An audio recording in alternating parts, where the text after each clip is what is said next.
It's on you, and that's why these haters is at you. So just keep on doing you, baby. You don't have to give these fools an explanation. I admit it, I admit it.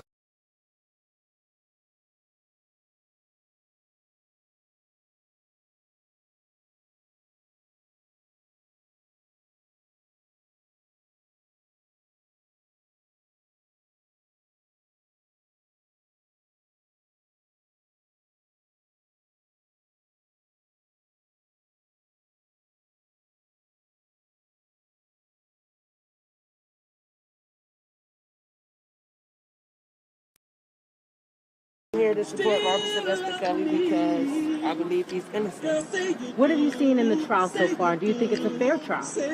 Yes, I believe it's a fair trial, and I believe now y'all can really hear the truth.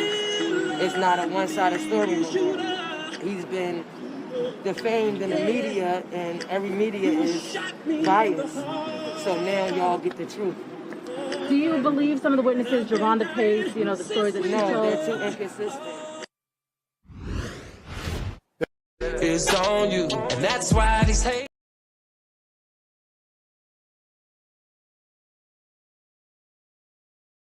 Women, I'm saying that we're using our...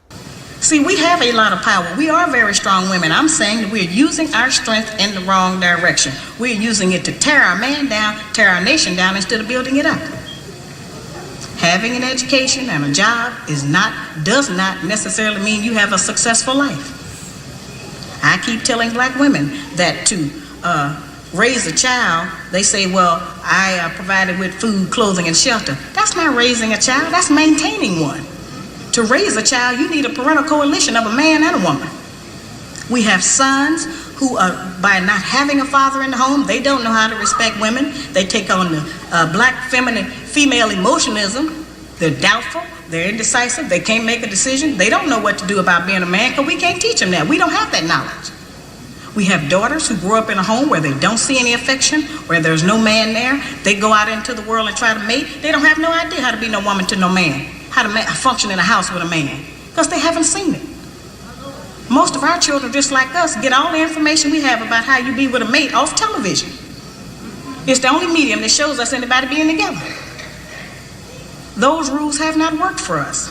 The white woman's liberation movement, we don't have anything to do with that. We have not been under the control of the black man for over 500 years, so what do we have to get liberated from them from? See, we have a lot of power. We are very strong women. I'm saying that we're using our strength in the wrong direction. We're using it to tear our women. I'm saying that we're using our... See, we have a lot of power. We are very strong women. I'm saying that we're using our strength in the wrong direction. We're using it to tear our man down, tear our nation down instead of building it up. College education. I have dyslexia, bro. I don't even know how to read, spell, or write, or do math. Okay? But I'm sitting here worth $100 million, $800 million, bro. I've written for everybody. I've done things for everybody. I'm 31 in the game. Through the storm, through the rain, through the sleet, through the tsunami of rumors and allegations and court cases. Amen. Okay, y'all prove, y'all witness to that. Yes, sir. Okay, so if I did that and I'm still here, ain't no cop knocking on my door, ain't nobody trying to investigate me, although they try to make it look like that. Okay, because that's what they do to us. Okay, that's what they do to us. And guess what we do when they do that to us? We run. We run with it. We believe it. But why am I here? Why am I still working on my album? Why am I... He is generous. He's kind. He's inclusive. You were on the set with him for more than a decade, working very closely with him. At no time did you ever see anything inappropriate? What I saw was fun. Never anything inappropriate. What I saw was work. And play at work and fun. Mrs. Cosby was a frequent visitor to the studio. Mrs. Cosby was a frequent visitor to the studio. She was there a lot. That's what I saw. What has happened is declaration in the media of guilt without proof. Earlier this week, her remarks about the women who have come forward created a firestorm. Felicia, You should be supporting these women. What I said is this is not about the women. This is about something else. This is about the obliteration of legacy. Rashad insisting this scandal is an orchestrated attack. Who would have a vested interest in attacking the legacy of Bill Cosby? That's my question too. Felicia Rashad describes the First thing he said, he was like, look, the guy was railroaded. As he said that Gloria Allred did the same thing that she did with him. You parade women out and you stir up the public sentiment to go against him. And that's what they did to Rkelly. My client conviction was vacated by the Pennsylvania State Supreme Court because they saw the truth. And what we see in America, we talked about it today.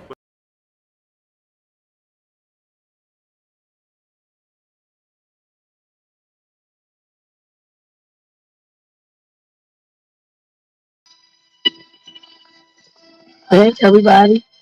Good afternoon. You know what free is, nigga? What's free? What's free is when nobody else can tell us what to be. Free is when the TV ain't controlling what we see. So my niggas, I need you. Through all the fame, you know I stay true. Pray my niggas stay free. Made a few mistakes, but this ain't where I wanna be. Before I'm judged by 12, put a 12 on my feet. So my niggas, I need you. Stay up, I know these times ain't true. Real life, what's just free? Just I was cunning, just got a pad out in London. I keep stacking my money, I need a ladder by summer. 8K shots, niggas ducking straight shots. Been a top dog, that's before the K dots. Cracking in 06, immaculate showmanship. Talking like you missed disastrous on the strip. Holding on your bitch, could've never sold you a brick. With them people, you never been on the list. Mona Lisa to me ain't nothing but a bitch. Hanging pictures like niggas swinging from his dick. We so different, you thought these didn't exist. The Megalodon never seen on his wrist. I'm from the South where they never make it this rich. God is the greatest, but Satan been on his shit. Walking the pavement, I pray I'm illuminated. Over a decade and never nobody's favorite. Body kilo go hand in hand like we gamble and huff. Buy your bingo 1,000,000 grams when we count them and up. You was dead broke, I let you hold it back. You paid for it, but I fuck around and stole the track. Screaming gang, gang, now you wanna rent. Record jury just caught him on the tap. Looking for a bond, lawyers wanted tax. Purple hair, got them faggots on your What's free? Free is when nobody else can tell us what to be. Free is when the TV ain't controlling what we see. So my niggas, I need you. Through all the fame, you know I stay true. Pray my niggas stay free. Made a few mistakes, but this ain't where I wanna be. Before I'm judged by 12, put a 12 on my feet. So my niggas, I need you. Stay up, I know these times ain't true. Real life, what's free? Fed investigations, heard they plotting like I trapped. 20 million cash, they know I got that off a rap. Maybe it's the Michael Rubens or the Robert Kraft or the billionaire from Marcy in the way they got my back. See how I prevailed and then they tried and I mean back. Lock me in the shell for all them nights and I won't snack. 250 is show and they still think I'm selling crack. When you bring my name up to the judge, you tell them facts. Tell them how we funding all these kids to go to college. Tell them how we ceasing all these wars, stopping violence. Trying to fix the system in the way that they designed it. I think they want me silent. On stay, you can see. I don't feel like I'm free. Locked down in my cell, shackled from ankle to feet. Judge banging that gavel, turned me to slave from a king. Another day in the pink. I gotta hang from a string. Different popping and Willie, my people march to the city. From a cell to a chopper, you burn the top of the city. You can tell how we rockin' soon as I pop up. We literally poppin' like Beverly in 94. Big poppin' and Diddy and niggas counting me out. Like my account ain't busy, that's 5,000,020. Sit up and count till I'm busy. Pay the 500,000, 100 round in the city. Is we beating a rabbit, I might just pop it with Drizzy like what's free? Free is when nobody else can tell us what to be. Free is when the TV ain't controlling what we see. So my niggas, I need you. Through all the pain, you know I stay true. Pray my niggas stay free. Made a few mistakes, but this ain't where I wanna be. Before I'm judged by 12, put a 12 on my feet. So my niggas, I need you. Stay up, I know these times ain't true. Real life, what's free? In the land of the free where the blacks enslaved. 3/5 of a man, I believe's the phrase. I'm 50% of Douce and it's debt free, yeah. 100% of Ace of Spade worth half a beat. Rock Nation, half of that, that's my piece. 100% the title to bust it up with my cheese. Smooth, my niggas won't ever work together. You run a checker, but they never give you leverage. No red hat, don't Michael and Prince me and yay. They separate you when you got Michael and Prince's DNA. I ain't one of these house niggas you bought. My house like a resort. My house bigger than yours. My spot. Come on, man. My route better, of course. We started without food in our mouth. They gave us pork and pig intestines. Shit you discarded that we ingested. We made the project the way you came back. Reinvested and gentrified it. Took niggas sense of pride. Now how that's free? And them people stole it, stolen his niggas with 360s. I ain't got $1 billion streams, got $1 billion. Inflated numbers like we both be happy about this. We was praising Billboard, but we were young. Now I look at Billboard like it's you dumb. To this day, Grandma afraid what I might say. They gonna have to kill me, Grandmama, I'm not their slave. Check out the bazaar, rapping style used by me. Let me show me, look at my hair free, carefree. Niggas ain't near free, enjoy your change. What's your employer name with the hairpiece? I survived the hood, can't no shaitan rob me. My account's so good, I'm practically living tax-free. Factories, that's me. Sold drugs, got away, scot-free. That's a CCE copy. Guilt-free, still me, and expect me to not feel away. To this day, you would say, y'all kill me. Sucker free, no shucking me. I don't jive turkey. Say happy Thanksgiving, shit sound like a murder to me. Smoke free, all of y'all calling out toll free. Label robbing for millions, yet you wanna put a hole in me. Sugar free, seasoned but I'm salt free. You lay a hand on hold my shooter, shoot for free. I promise World War III. Send an order through a hand speed. Kill you in 24 hours. The shorter you can't ignore the hand speed. On guard, it's off the head. This improv, but it's no comedy. Sign I fail? Hell no. I'ma just wait for some people to get in here, y'all. You just sending out. It looks like they just sending out the notifications. But we're gonna go ahead and read this document from Don Russell since I didn't read it yesterday. Because I let some people come up on the panel. And I knew Niecy Mo was gonna sidetrack me yesterday. But it's okay.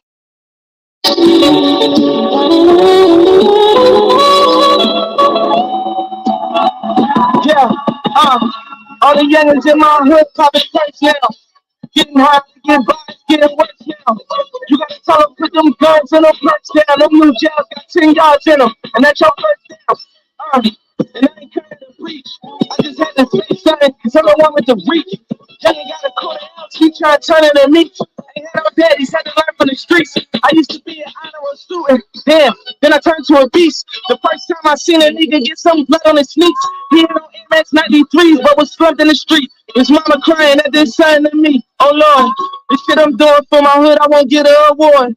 I used to sell Reggie, then how I get to the Forbes. I take a shot, if I miss, I'm getting on boards. Ain't quitting no more, like give me some more. We went old nigga, you feel like Christian Dior. Was dead broke, but rich as soul. Was we really that poor? Was we really that young? Cause we carry a gun. And every nigga in my neighborhood carrying a gun. Cause we had nightmares and my mama's got buried in the sun. I'm speaking to you as a prophet, as where they come. Gunshots sound like music hanging out the Buick. Why you wanna be a shooter? Mama told me not to do it, but I did it. Now I'm locked up in a prison. Call her mama like I should've did it. Watch my dream shatter in an instant. I'm on a visit, posing for the picture. Like I'm going for my promise something. Like I ain't facing time or something. Riding for these niggas like that shit ain't hurt my mom or something. Only one gonna give me commentary, even body something when it all fall down. I can't call y'all now. Even if I hit your phone, that won't get me home. Seen so many different times these niggas did me wrong. So that's the reason that I did this song. So we was kids, used to play on the step. A couple years later, we praying with the angel of death. I was 11 years old, I got my hands on the text. When I first touched it, that shit gave me a right. My homies dying, I'm like, maybe we next. That just made me a threat. Knowing that nigga smoke my daddy, it just made me upset. Made me a man, shit, I was fine when God gave me my text. Got a crook with a quarter point and he won't say upset. Now it's you against the state and you ain't got no cake. Jail overpopulated, they ain't got no space. I know a youngin' that got murked and get to dry no break. But he in the hearse to the way to church. I know his mind going fake. When she smell like Obama fluid cologne on her baby. Pastor said he's sending you home, she going crazy. When they drop that casket all of the glitter, who going save me? How could you blame me when I'm trying to stay alive and just survive and beat them odds when niggas die by 25? When I stop fearing for my life, when I decide to change my mind and stop talking. Gotta smoke the pain away, they lock us up for smoking. Put them on probation like a rubber being broken. Victim to the system like a raindrop in the ocean. They closing all the schools and all the prisons getting open. Yeah. See, coming from where I come from, we had to beat the streets, beat the system, beat racism, beat poverty. And now we made it through all that. We had the championship.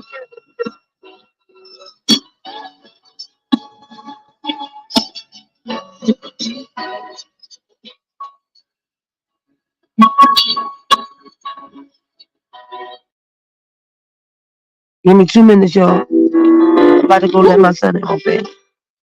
Can't do for this one. Yeah. Perspective, can you hold it down for me real fast? I'm about to go let my son in on bed. Here I come. So much, can't even know I appreciate all my friends and family.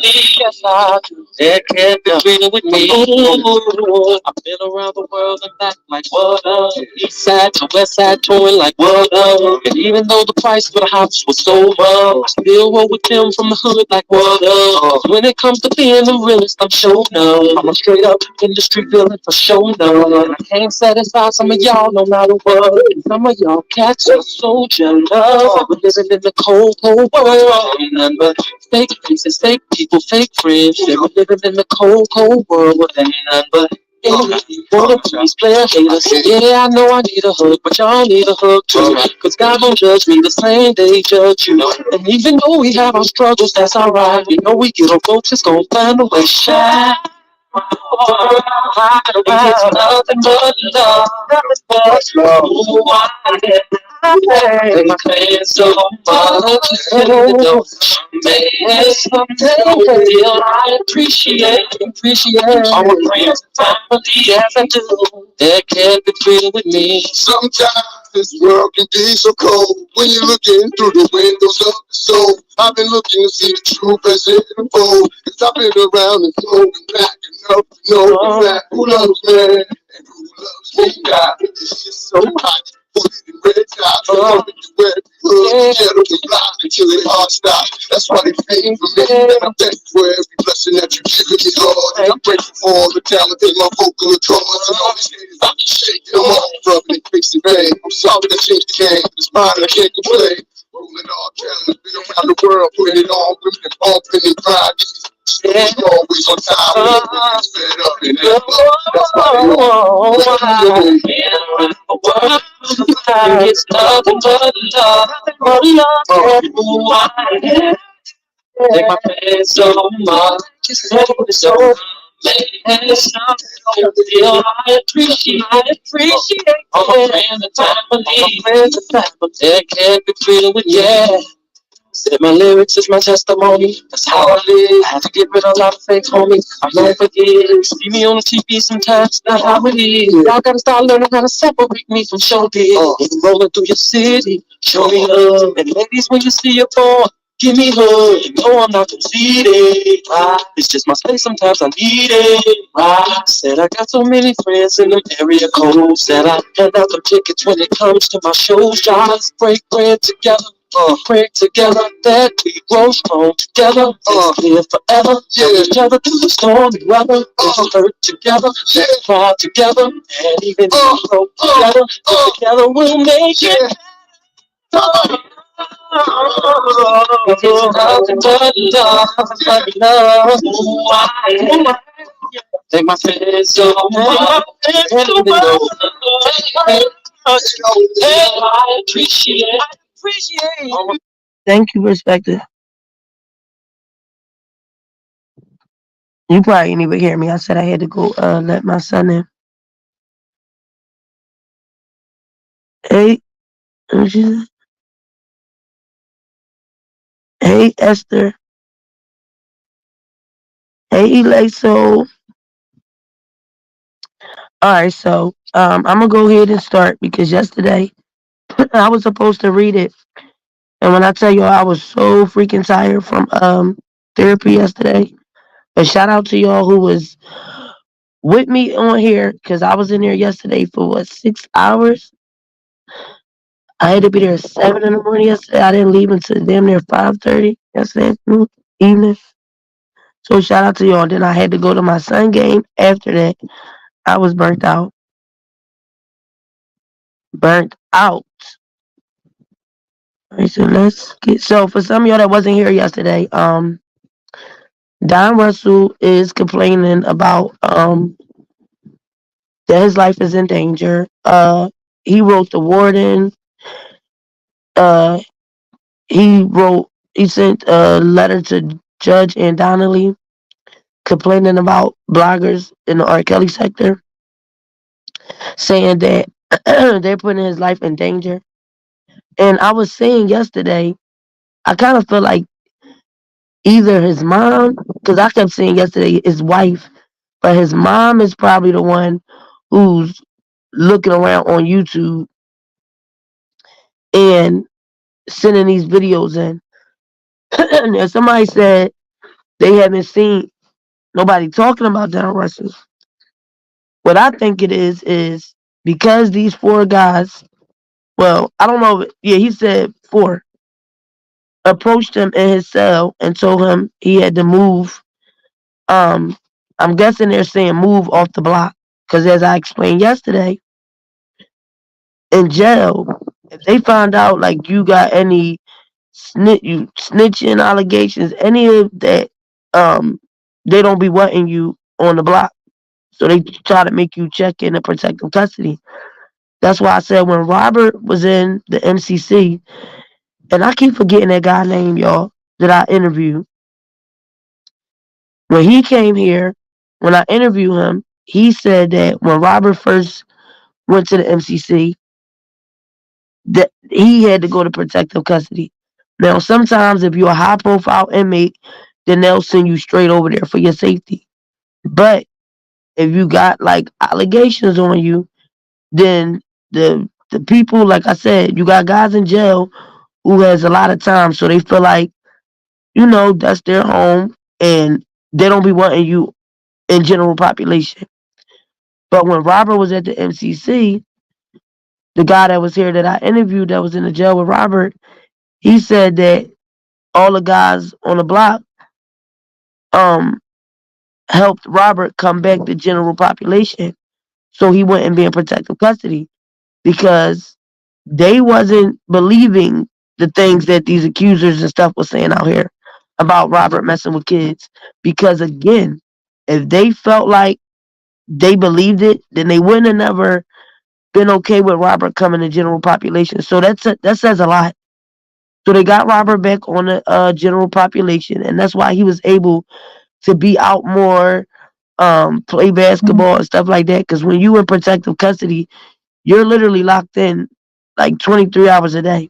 Only come out for shower and phone and visits. So now Don Russell is stating that these guys that approached him, he's saying they out here calling him a snitch, a pedophile, and some other things. So I'm going to go ahead and read it. Thank you, Ronnie Bowe. Yeah, so Ronnie Bowe was basically saying that when Robert was locked up with them, they wasn't believing what was going on out here.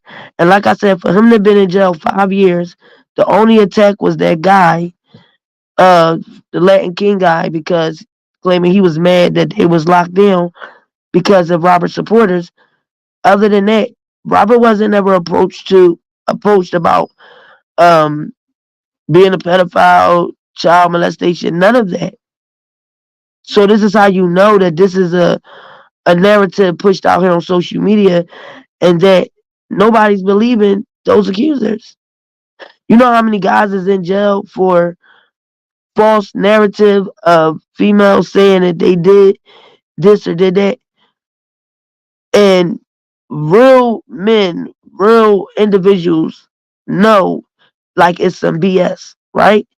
You know in jail a real pedophile, a real person that's molesting children. Why? Because their charges be for like kids that's 7 and under, toddlers, mothers who be unaliving they infant children or toddlers, or men who's arrested for child pornography of kids, ones without puberty, because I see people don't understand the definition of a pedophile. You never seen in Robert's cases children from the ages of 1 to 9, 7, 6, 5. No. So this is why people in jail is not paying no mind to these accusers. So now Don Russell was claiming in these videos, I guess, that the bloggers had put out, they're saying he stole Robert's masters, snitching, and etc. Alright, so we're gonna, I wish I had sent it to my other thing, but it's alright.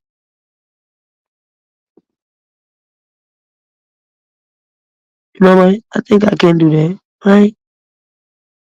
Let me see.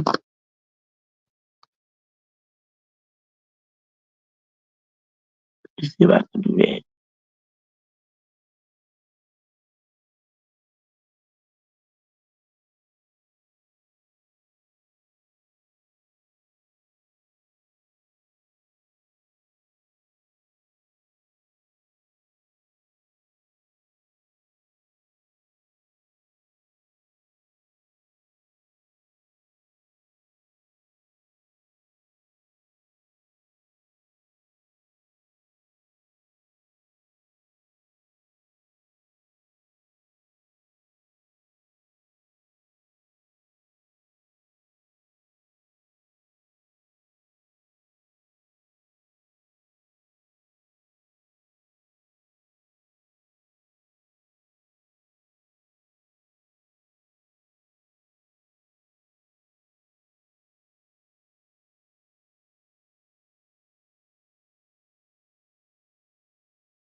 Alright, that's better because I can do it this way. So I ain't gotta put the whole thing up there because I don't feel like all the people screenshotting and all that. I don't feel like that. Because they'll, even though this is coming out here, people will still go and try to attack. I ain't got time. And me reading this document is not for nobody to go attack nobody. This is not for nobody to harass, etc. This is for educational purposes only, to make you aware. Okay? Alright, so this is the first. I'm gonna read the one to the warden. Okay, it's a to warden inmate work assignment. Okay, this is from Don Russell. I am requesting relocation to a cell or to a low security facility in Illinois. I am in fear of my safety, and I am in desperate need of a remedy. On multiple occasions, I have been approached and threatened by individuals in my dorm. In this most recent, I guess he said as of today, 4 inmates approached me in my sleeping quarters and told me that I needed to be moved immediately or else bodily harm would be inflicted upon me. Accompanied by a witness to the events, I informed the CEO of the incident. After he made several phone calls, he stated I would have to wait till the next business day before any solution could be provided, which in this case is 3 days away. Apparently, I breached some inmate political rules by communicating with another inmate that they had a issue with. I was accused of giving him information on a rumor that was being discussed with my bunkie in my presence, when actually I have been advising him on his music career for the past 2 months. They didn't care to hear my explanation of what actually took place. This is not the first occurrence. In a previous incident, my life was threatened. I informed my caseworker, Ms. Weber, of what took place. I am not and have never been affiliated with any gang, nor have I ever been involved in any street activity. This is my first time being incarcerated beyond minor traffic related infractions as a youth. I was sentenced to 20 months, which me and my legal team are in the process of getting my conviction overturned. None of the information provided to me in the Sandstone policies, booklets, address on how to deal with the political agendas created by inmates. The treatment is unfair. My short sentence and lack of a criminal background should not offend anyone, but apparently it does. My housing should be consistent with individuals that were accused of similar offenses. Regardless of my opinion, I should not have to serve this time and fear my life for minding my business. I am in desperate need of a remedy that doesn't include my privileges being restricted.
Can y'all hear me?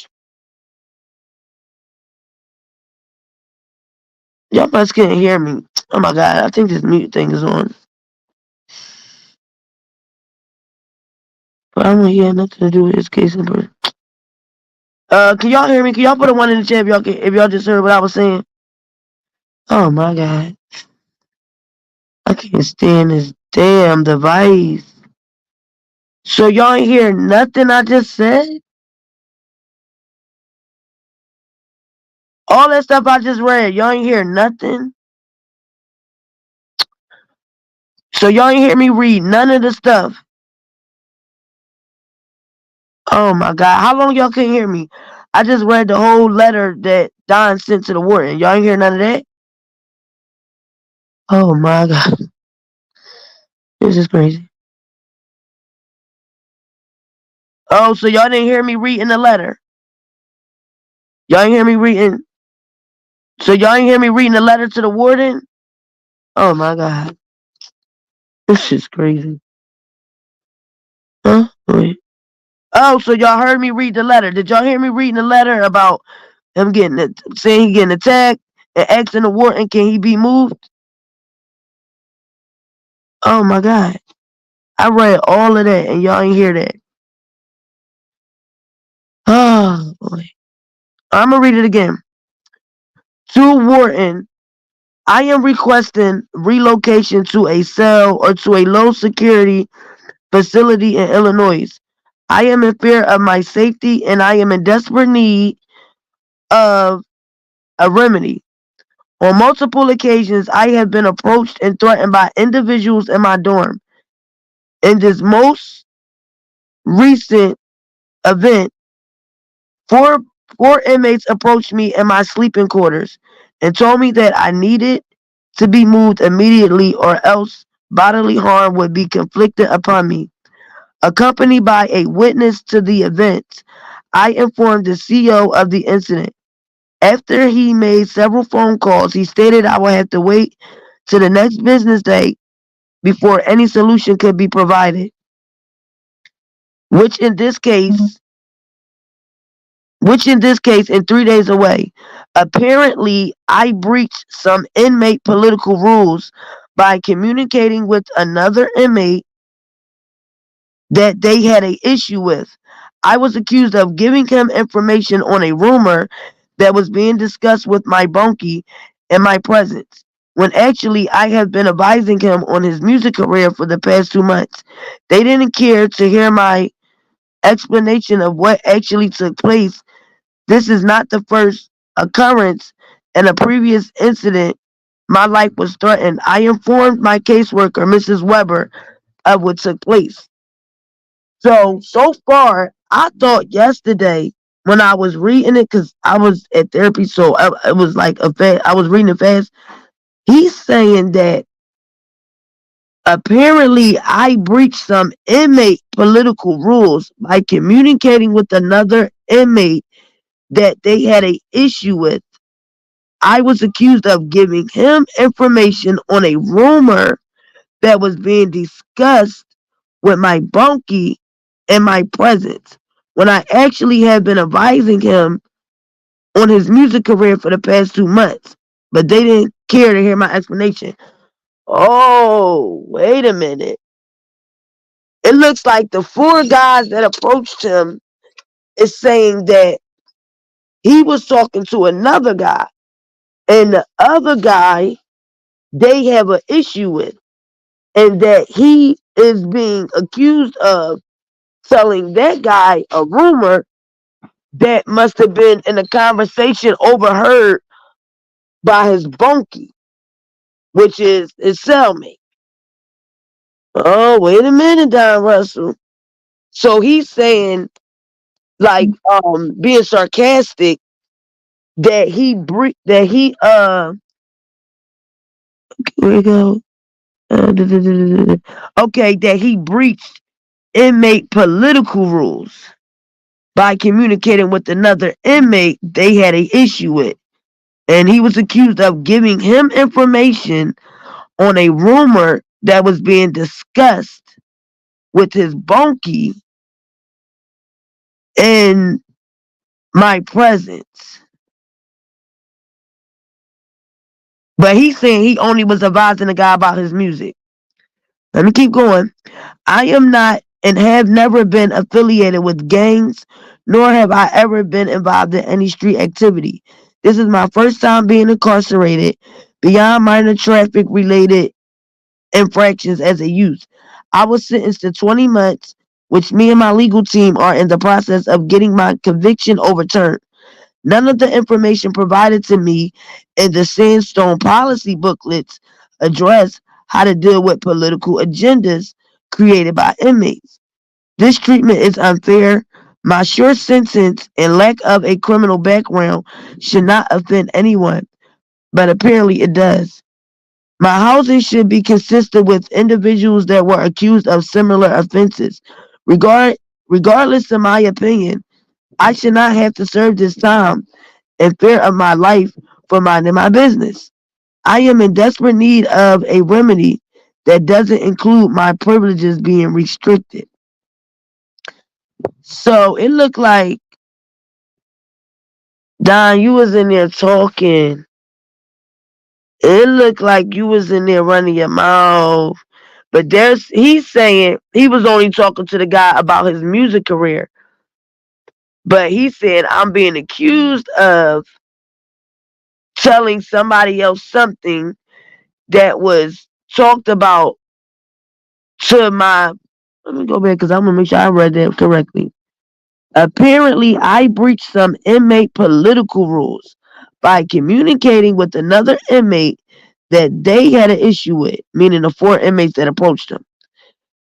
I was accused of giving him information on a rumor that was being discussed with my bunkie in my presence, when actually I have been advising him on his music career.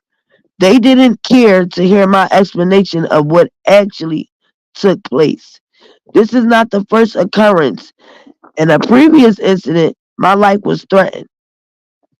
What y'all think? It sounds like to me he been in there running his mouth. Because he says right here, regardless, okay, he say my housing unit shouldn't be consistent. My housing unit should be consistent. No. Then he says here, this treatment is unfair. My short sentence and lack of a criminal background should not offend anyone, but apparently it does. My housing unit should be consistent with individuals that were accused of similar offenses. Regardless to my opinion, I should not have to serve this time and fear my life for minding my business. What do y'all think? Now that's the letter to the warden. It seems like to me, he was in there running his mouth. See, when I read the other letter to Judge and Donnelly, I thought he was saying that these 4 guys approached him because of the information he gave about the bloggers. So it looked like he's trying to use any situation to either get moved out of that prison or that housing unit. Because this is an incident that they're claiming he was talking to a guy that the 4 inmates that approached him have an issue with, and that he's supposed to be told the guy he was talking to that they have an issue with something about a rumor that was, let me make sure I'm saying it correct. He said, I breached some political rules by communicating with another inmate they had an issue with. I was accused of giving him information on a rumor that was being discussed with my bunkie in my presence. So he must have been talking to his bunkie, or somebody was talking to his bunkie, and it was something must have been said, and it looks like he must have went back and said it to the guy they have a problem with, or his bunkie must have said that he went back and said something. Looked like he was, eavesdropping. What y'all think? That's what it looked like. Hey, Bree. Hey, Demetra. Hey, Yella. Hey, Hildaland. How you doing? I ain't seen you. Right. And we all know how he is. Because there's a lot of times that I was like, all right, Don, you ain't have to say all that. Like when he first came out here and did the interview with Nika at Night, and he straight said, oh no, what it really is Robert was having sex with the mothers and the daughters. So we do know that he talks just like when he did the interview, the first interview he did with the media, and Robert was right behind him at the cigar lounge. And you don't see Robert out there talking or nobody he was with, but Don apparently felt like he should go talk to the media right outside of the cigar, and that's why the media was following Robert's sprinter and seeing him go in that cigar lounge. Now, Robert and his other people ain't stopped. They went in the cigar lounge, but they caught Don Russell outside, and he walked right up and just started talking. And a lot of people felt like even when he did that, he was saying too much.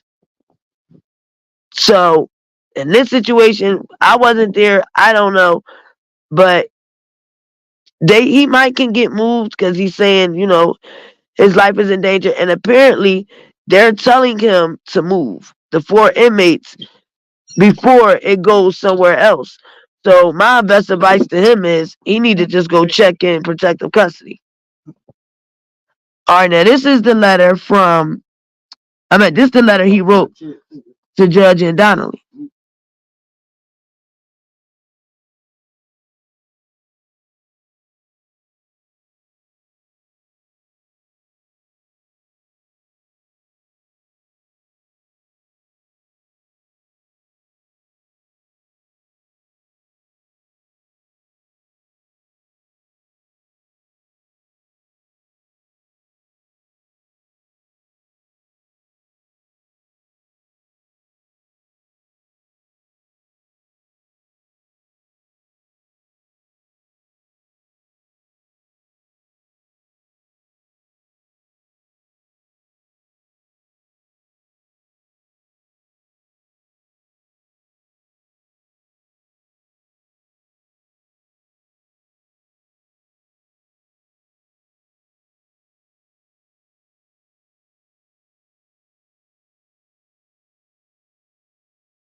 Oh, thank you, Hildeland.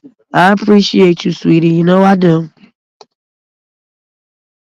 Okay, so now this is the letter that he sent to Judge and Donnelly about the bloggers in this sector. All right. Because his lawyer also put a petitioner in. He put in a petition.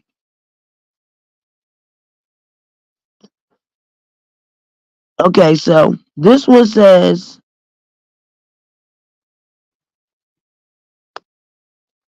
okay, dear Judge and Donnelly, due to lack, is that what it say?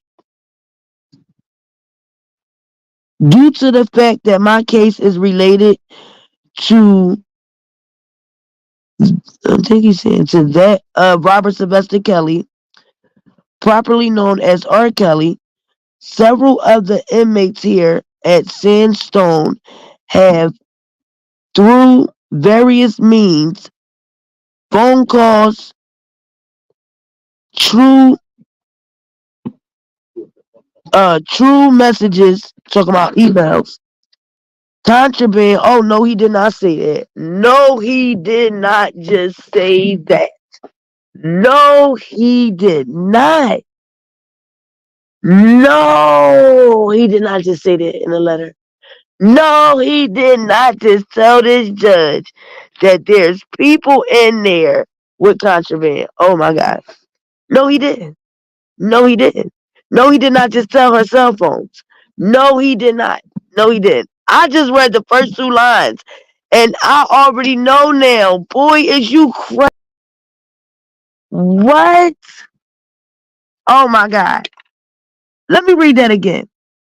Due to the fact that my case is related to that of Robert Sylvester Kelly, properly known as R. Kelly. Several of the inmates here at Sandstone have, through various means, he got cell phones, true, he talking about the emails, true messages, contraband, etc., has searched for information on my involvement with the case. As to my online presence, a search of my name on Google will result in several videos published on YouTube by bloggers. These videos was posted during and after my trial with the intent to adversely prejudice the judge and jury during my trial. Currently, these are some videos are being posted to adversely affect my ongoing pursuit of justice. What is genuinely distasteful and equally unjust is that these bloggers are not lawfully obligated to any moral or ethical code of conduct as it relates to the truth or falsity of the content that they publish. Frankly speaking, some of the videos published on the YouTube channels by these bloggers are a direct violation of people's rights to privacy and can lead to significant damages. Just a partial list of some of the horrible things falsely alleged about me in these videos include me being called a thief who stole R. Kelly's masters, which has resulted in me being accused of stealing R. Kelly's money, music, and destroying his career. Me being called a pedophile / child molester, which has resulted in me being accused of participating in homophobia acts with minors alongside Robert Sylvester Kelly. Me being accused of assisting the government with the takedown of R. Kelly after I was unfairly implicated with him in his arrest, which I am now appealing. And finally, being labeled as a snitch. The real life threatening result for me is that some influential inmates here at Sandstone label me a snitch. Needless to say, this and other labels that have consequently been placed on me by influential inmates have life-threatening consequences. In an effort to share my pain, if something happens to me, I am sharing this with names of the bloggers who are responsible for these actions. In an effort to share my pain, if something happens to me, I am sharing the names of the bloggers responsible for the rumors that are afflicting my safety as inmates have identified them. They are Dana J, Hollywood Next, Sharon Wimbush. These bloggers are guilty of using YouTube to enforce their agenda of promoting false narratives. This false narrative by these bloggers about my involvement with R. Kelly has been used in a part as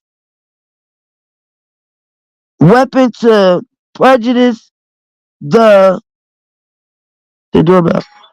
Prejudice the courts and public opinion. Regarding the false narratives of the bloggers, there is absolutely no evidence to support any of their claims. They simply make up things to push agendas. What's even harder to conceive is that the government believes that I'm guilty of stalking because of my I don't know what the demonstration to balance public opinion. The truth should be very apparent that I'm responding to a one-sided campaign that directly affected me and my business. As, oh my gosh. Okay. In my 2022 56 petition, it seems unfair that the government be allowed to silence speech that it does not like, turning a blind eye to conduct that truly warrants disciplinary actions under the 2261A.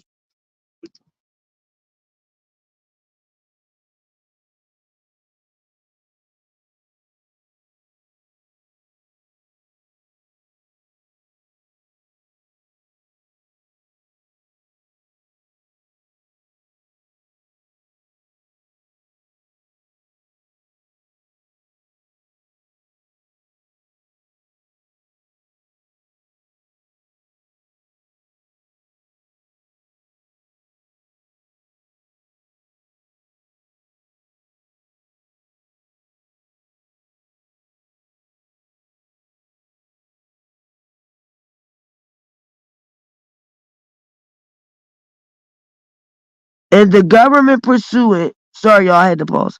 And the government pursuant of my conviction, they use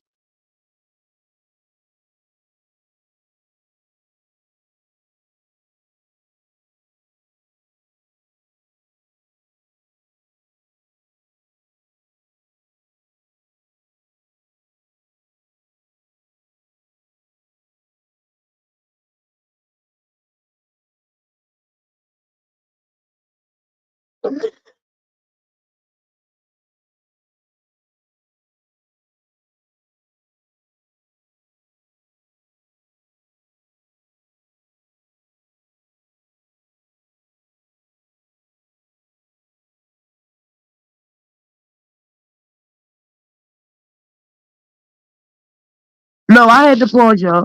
That was me this time. In the government's pursuit of my conviction, they use videos published on YouTube to secure my indictment. These videos also used to prejudice the judge and in part was the basis of my imprisonment. The unfortunate reality is I received 20 months of imprisonment for actions that were protected under the First and Fifth Amendment. The criminal charges I was asserted is a clear abuse of the power we the people have entrusted to the DOJ. Nevertheless, no one deserves to live in fear of losing their life, especially when their innocence is in question. I move the courts to grant me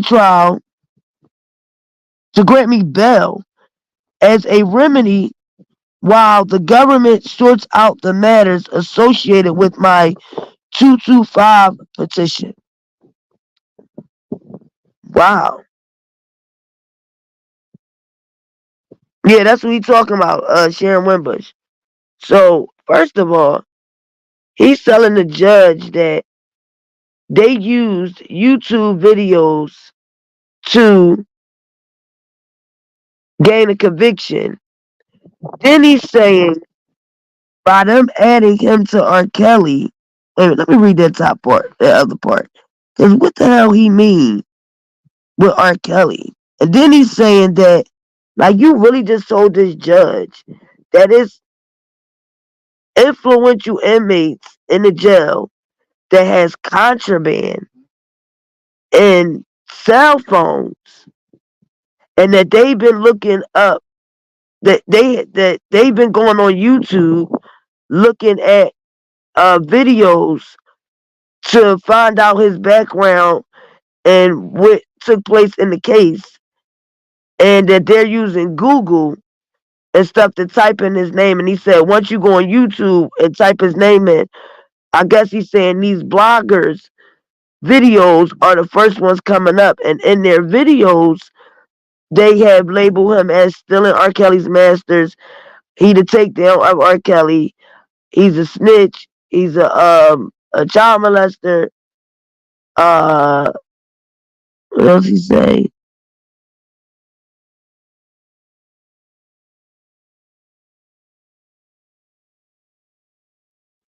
But why would you tell this lady that the inmates got contraband and cell phones? Like, what are you thinking?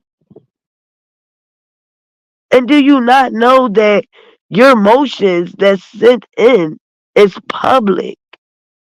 These letters that you're sending into the judge, they're not under seal. Why would you tell this judge that the name of the prison you're in and that the inmates are, how did he say it? That they are, he said several, like he know the inmates that's looking this stuff up and they got the contraband. Several of the inmates here at Sandstone have, through various means, parentheses, cell phones, True Links messages, and contraband, etc., search for information on my involvement with the case.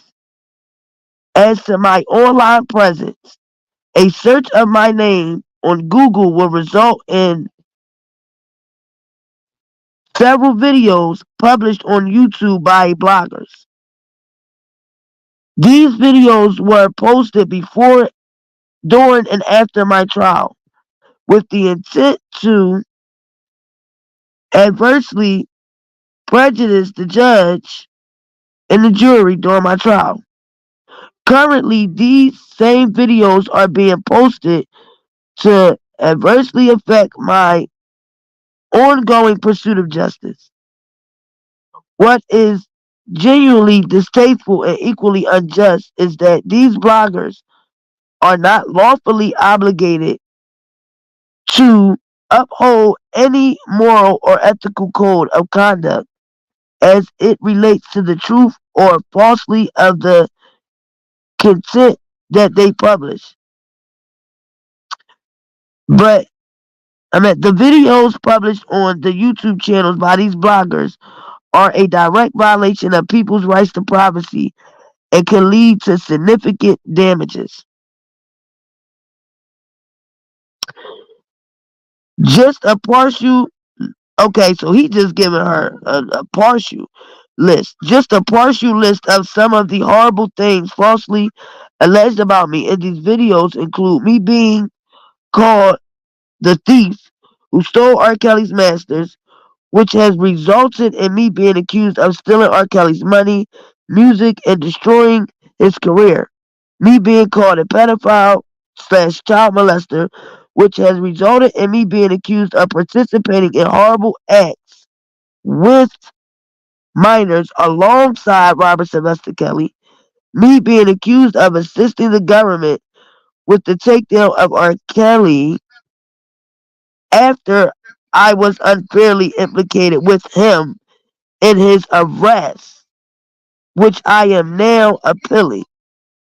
And finally, me being called a snitch. First of all, when was you, what do you mean when he was implicated with him in his arrest? You weren't implicated when Robert got arrested. See, now this is where the truth has to come out, right? Don, you wouldn't have never had a, and I guess what he's saying is in the New York trial, they played Texas Black Diamond's video because the Rogers testified, her mom, that I was telling y'all yesterday, and this is why you need good attorneys.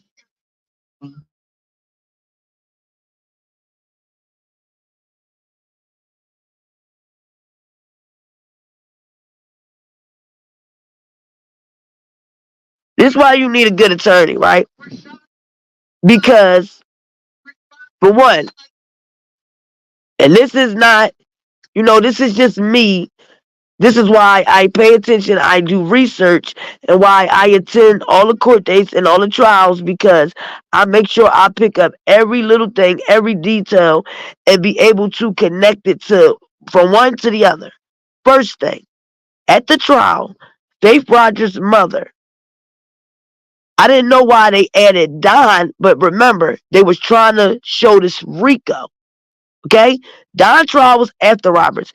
And while the prosecutors was so insisting that they was going to get a conviction out of Don, is because in New York they had Faith Mom testify that Cash and Michael Williams came there with that gun incident, right? Then she also claims that Don Russell was harassing them and attacking them. Remember I told y'all when the whole the call happened in New York, the gun threat, bomb threat, that evening after they were evacuated, remember Cash started walking down the street with the Michael Williams guy. This is why they were evacuating. They was out the building and she was walking down the street. John Gillen seen her and was like, "Where you been?" And she was like, "What's going on?" And John Gillen told her, "I hope you ain't got nothing to do with what's going on." And she was like, "What are you talking about? What's going on?" And John Gillen explained to her, "Oh, we all had to evacuate the building because somebody called in a threat." After that, they all was at that restaurant. Faith, her mom, Tim Savage, and Cash claims she bought Faith mom dinner. And they all was chilling, laughing, joking. But Faith mom said that Michael Williams came in there, had the gun on his hip, she could see the gun, and Cash walked right up and approached Faith Rogers and told her, "If you keep speaking on R. Kelly," and she had a folder and was like, "We gonna put this out." Right? Then you got Cash stating that she told Faith's mom that evening that Don called in the threat because she was just on the phone with him and he was laughing about, "Oh, did the ambulance come? Did the police come?" And that she also told Faith's mom about various text messages and things that her and Don were talking about far as that video. And that he was the one that put out, I guess this is Instagram. Because yesterday when I broke it down about the nudity, it wasn't Texas Black Diamond's video. It was an Instagram account, I think Surviving Lives or something like that, where they was putting out different things about different accusers and their backgrounds and everything. Well, that's the nudity part. They claim on that Instagram account, they put out different things about Faith. And Cash told Faith mom that evening at the Lifetime premiere, some way in her phone, she had proof that Don put the stuff out on Instagram. So when she's up there on the stand, Faith mom saying they was threatened with this gun and Cash that night and all that, Cash Jones and Faith mom got caught on YouTube on somebody's panel where Cash is saying to Faith mom, "You know that you lied, saying that you know we never threatened you with no gun, and I never threatened your daughter about putting nothing out." And guess what Faith mom said? "Who told you that? Lifetime? Girl, you let them Lifetime people lie to you and get you all hyped up. I ain't never say none of that." And Cash was like, "No, they saying that that's what you was saying in New York." She was like, "No, I did. I never said nothing about I was threatened with no gun or nothing." But we all know that's what was said. Okay? That's what was said. Okay? Now, also on that panel, Cash came out her mouth and said, "Miss Rogers, I always liked you. You know, I never had no issue with you. I even told you that night when I gave you that information about Don attacking your daughter, because I didn't like that. And I said, no, that's too far. So that was the link, Don. That was the link.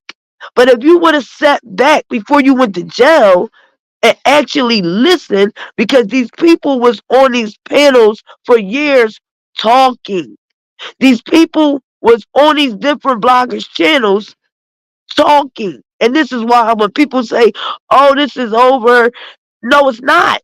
Because if you go back and start from 2019 and you actually go listen to a lot of these lives, you will catch so many things that connects to other things that you might have didn't have the answers to for other things.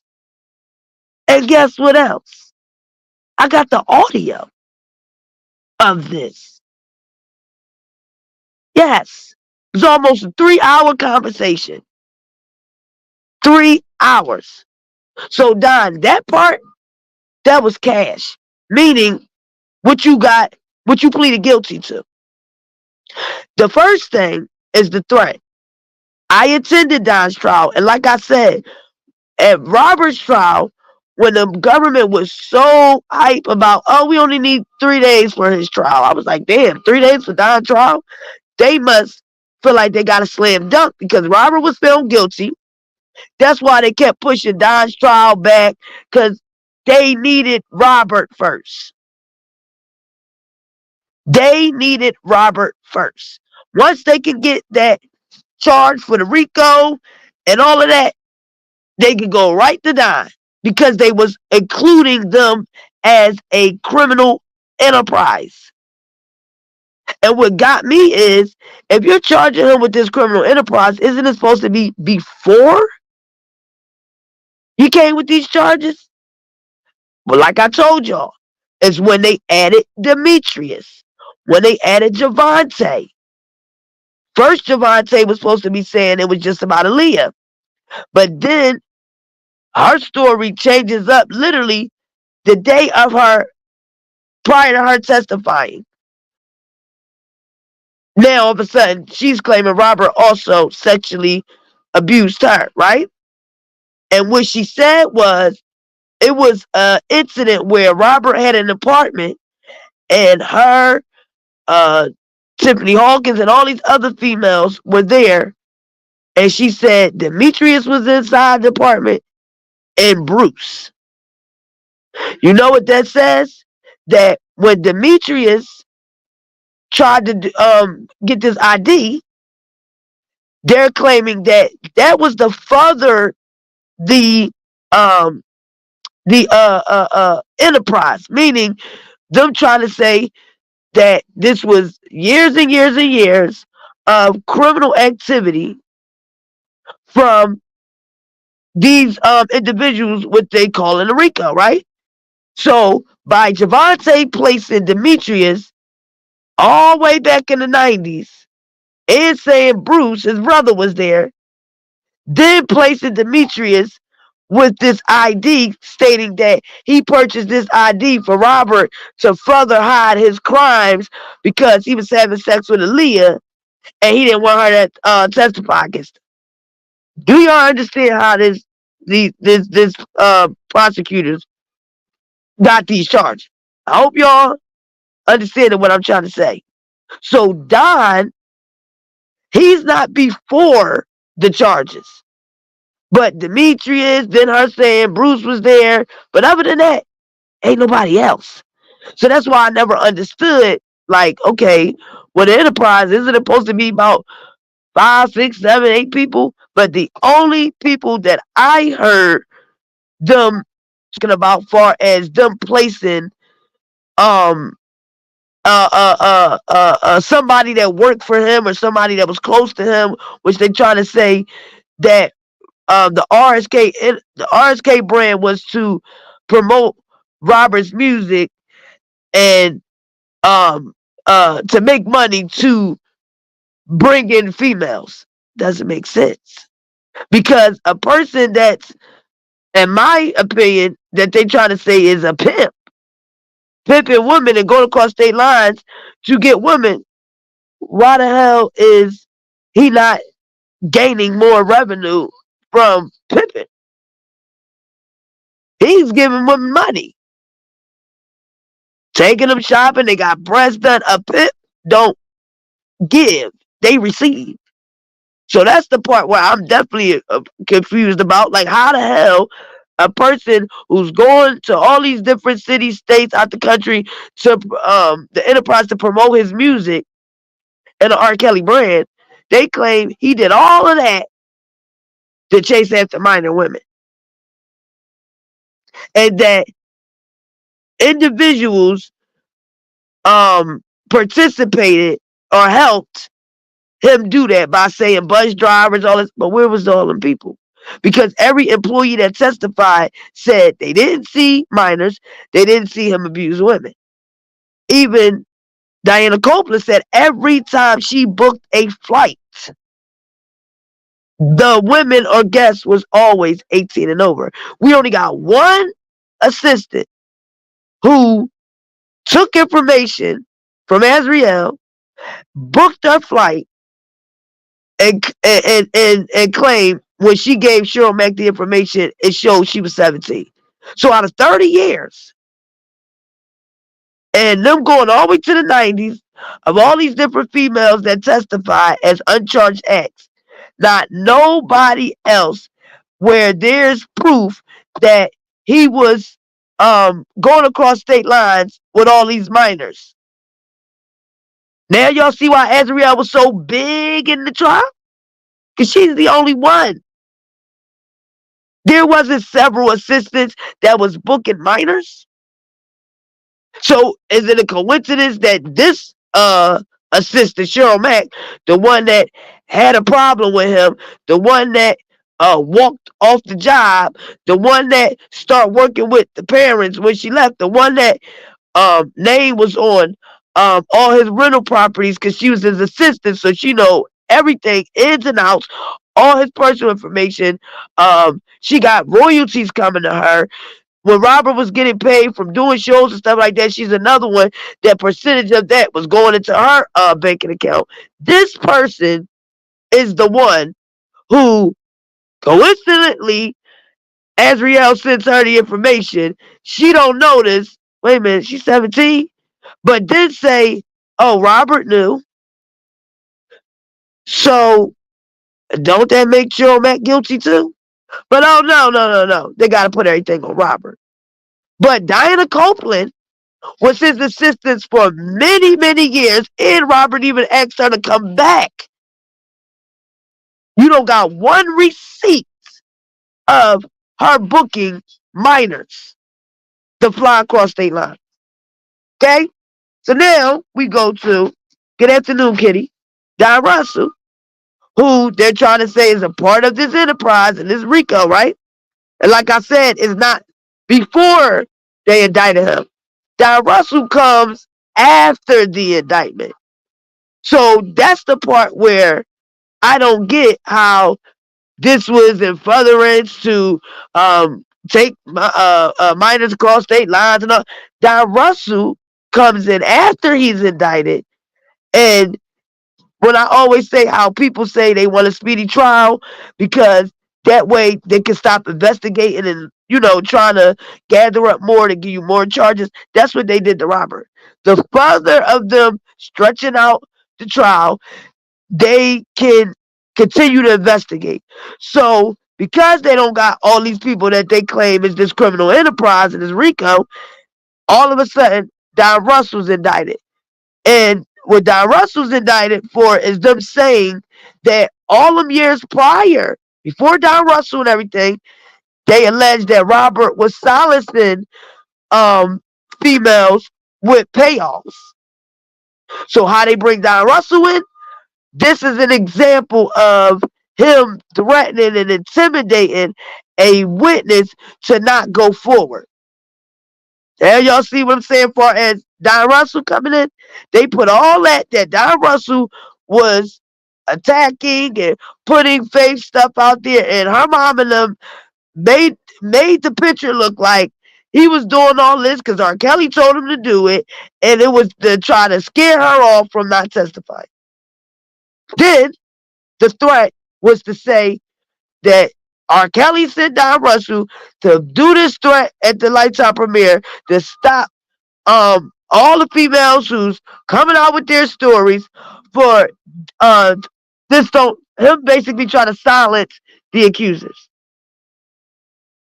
Then you got Michael Williams come in, knowing darn well that fire had nothing to do with R. Kelly. R. Kelly don't know Michael Williams, and Angelo and Michael Williams' relationship came from Cash, the same female that told Faith's mom that she had proof that Don made them Instagram accounts up and put the information out on Faith. She also was the one on the phone with Don several days, several weeks, several months. She used to talk to his mom every day. But now all of a sudden, when his threat goes on, she's pushing that out as Don. But if y'all really read the indictment for Don, they also said that they linked Cash to some of them Instagram accounts too. She was in cahoots. So to see that the government ain't begging her to come in, to see that the only Lifetime put her stuff out there, but I'm talking about the government. Y'all think she ain't cooperate? Y'all think she ain't go to the grand jury? She did. And if you read Michael Williams' indictment, it said the reason why they knew that he knew about R. Kelly's case and the accusers and what was going on with R. Kelly's case, because Cash Jones went to the grand jury, and while she was in the grand jury, Michael Williams was standing out in the hallway. But people don't read it. So that's how they added Michael Williams. Richard Arline, he claims he knew Dominique from when they worked at McDonald's and from McDonald's. His family also lived in the area of where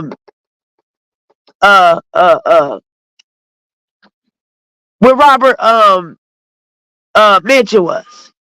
And when it used to be like holiday parties, events and stuff like that, him and his mother, father's family used to attend some of the events. He bought in my opinion, Jovan, aka nephew. Now I showed y'all the receipts of him on Facebook. Oh, I miss my bro. I wish he was home because we'd be in the studio. And also stating that the women who were accusing Robert surviving lives and saying that the women were lying. But this the same dude that contacted Azriel and then contacted individuals that either knew Robert for decades and decades, the old attorney, and Dr. Rice, stating Azriel had said that she gonna come forward and put out all this information on Robert, and she got something that'll send him to jail forever, and she wants money. Then he convinces Azriel, oh, I spoke with Robert, he said he gonna pay. How much you want? The thing is, he never spoke with Robert. The thing is, Robert ain't never tell him nothing about it. He was giving up no money because he ain't never talked to him. He convinced these individuals that know Robert that, oh, she said she gonna put this out. We gotta get this money to pay. She said she want this money or she gonna put this out. Again, the thing is, he never talked to Robert. But he's convincing these individuals that she need this money and we gotta get to Robert. But he convinces her, he talked to Rob already. And at first the amount was, I think, $1 million. Then it went to 500,000, something like that. But the point is, this dude was doing this to get money. sat on a stand when Comdeic asked him, so you doing all this, because again, we know you ain't never talked to Robert. We know that Rob ain't never told you he was going to pay her. We know all of that was BS. What was your real goal? And he's like, he was going to get the money. He was going to take some money and give her cut. So the government, here we go again.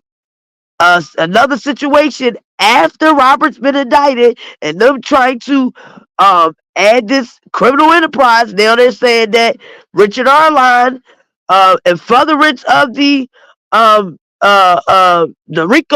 criminal enterprise, that he was trying to silence a accuser from coming forward, and they were trying to pay her off. And the crazy thing with Richard Arline is the nephew guy,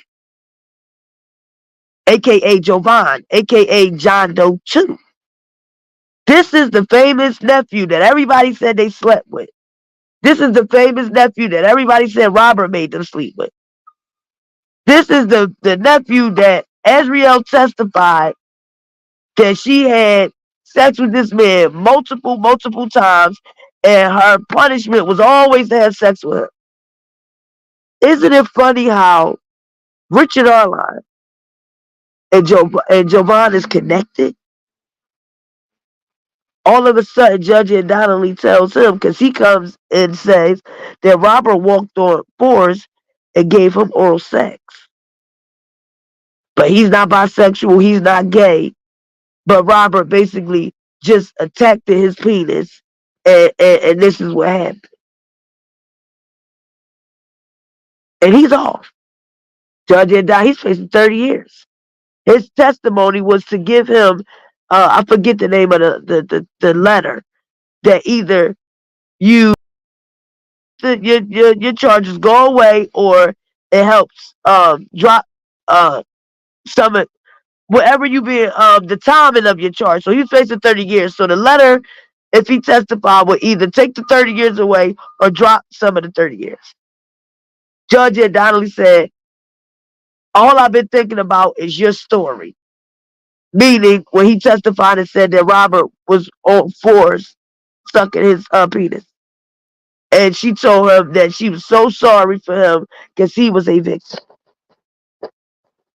Y'all don't think when he contacted Azriel out the blue on Instagram, that was in his indictment? Hey, baby girl, you good? Meaning, they all knew each other. Y'all don't remember when Azriel and her father was pushing this gay agenda about Robert? And, he's on all these videos with boys and men. Y'all remember that? Isn't it funny how this same dude that supposedly tried to bribe her, is connected to the nephew?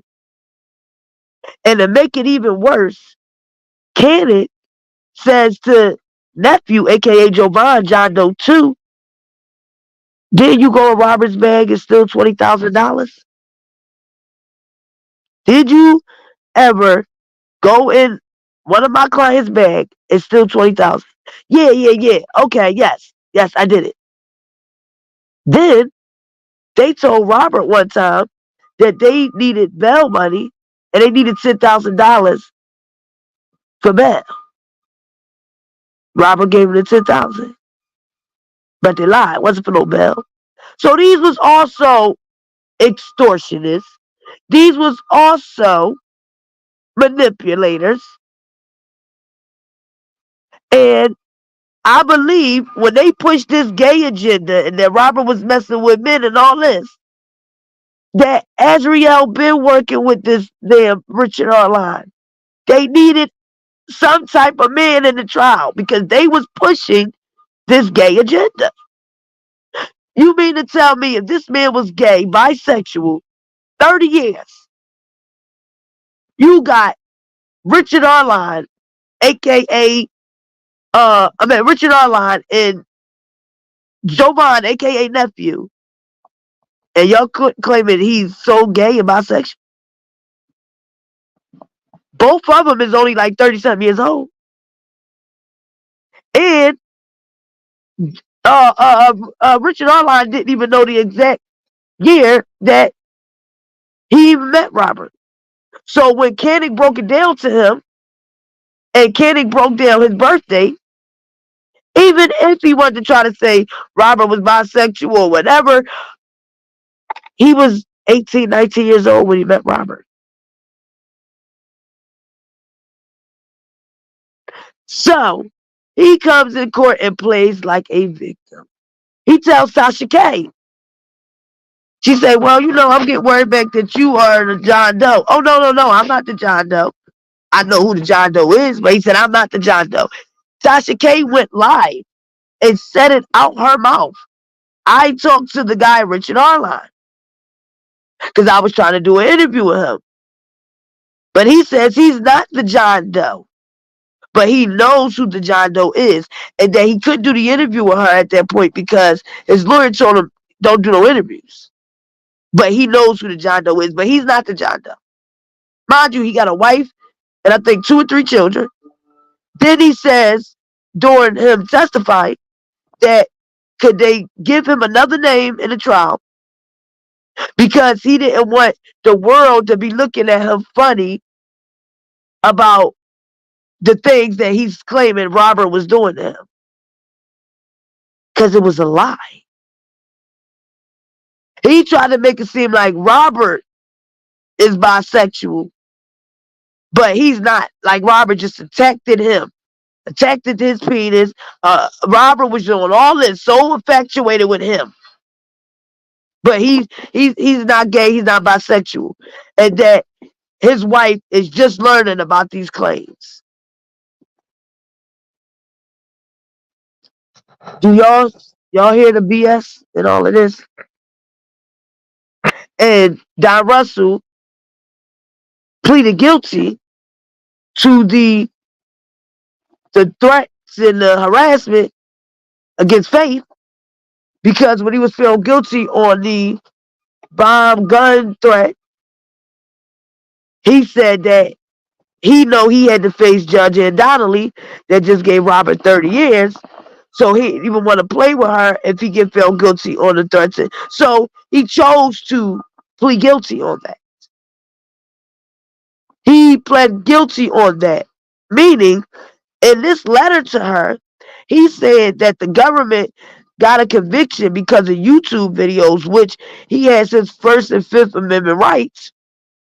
And all he was doing was speaking his opinion. So his conviction should be overturned. But you pleaded guilty to threatening and harassing Faith Rogers and her mom. So the threat on Lifetime, how is that because of YouTube videos? They don't gotta do no YouTube. That charge for Lifetime is specifically them finding the Star 67 call at your mom's house. And then when you had the interview before you went to jail, you told the chick Tia, yeah, I called. She said, did you call the cop? Yeah, I called. You publicly saying this. But I will say that the guy that testified that got the call said that the person had a New York accent. Don don't have a New York accent. That's why I didn't understand why he didn't beat that case. Now, also that guy said that people were calling, threatening him. And Don claims he told the guy, call police. Tell them. So Don is trying to say that's what that meant by him telling the guy, like, people threaten him, call him, making threats to him to call the police and, tell them. And trying to say that's why the police and all that was called. The problem is when Don called, they said from his mom's, what I didn't understand about the prosecutors was, if Don called in a threat, why y'all don't got this audio? I'm pretty sure when you call a dispatcher, they gotta have an audio. Only reason why they connected Don to this is because of them seeing the calls that was made out at his mom's house, the back and forth with him and Cash, and him calling her right after the incident, asking her, is there any cops out there or ambulance or whatever? And she specifically says, and he was laughing. And I said, come on, this ain't funny, Don. But it didn't say that in the indictment that she said to him, oh no, this ain't funny. They had her as a co-conspirator. So she's involved in Don's indictment. She's involved in Michael Williams. And then the fire, I'm going to show you all the receipts where she specifically said Michael Williams didn't do that. My family wouldn't go do nothing like that to hurt nobody. Even though me and that dude, we not speaking or whatever, me and my family would never do that. And y'all gonna see how the prosecutors and everything is making this stuff up. This is just to get y'all, all stirred up. But these are lies. That's the road. That's the narrative she was pushing for everybody to stay off her ass, I guess, and not question her, right? But the whole time, all of a sudden, the narrative switched because it was her cousin, her cousin, her cousin. But now it's, oh, he tried to rape me. Don't see the freaking BS. That was to not connect her to him. All of a sudden, this dude you ran away here all the time with, that's your cousin.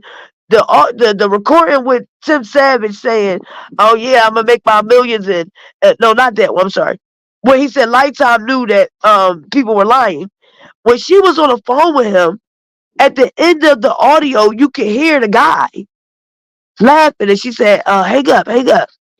That was Michael Williams. She said it on Toxic Diamond. Because she tried to say she wasn't the one that gave the blogger the recording, but she was. And it made sense when Tasha K said all the people that was giving her information to fit their narrative, she named Cash Jones, was also one of the people that sent her. But you supposed to be this big media person, but you sending all this stuff to other bloggers. I haven't seen no big media work yet.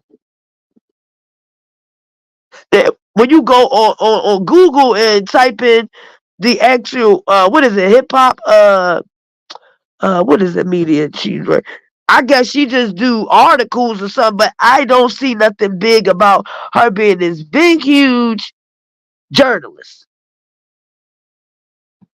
All I see is her doing a lot behind the scenes. Creeping. Look like to me she's a plant, but that's my opinion.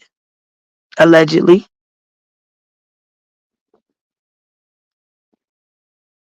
But Don also was liking Cash. To the point that she got close with his mom. And that's how, in the indictment, they had the mom text messages of her sending Cash information about Michael Williams. This is how they linked them. And then tried to link all of them to Robert. But see, the link with Robert and Don was the faith.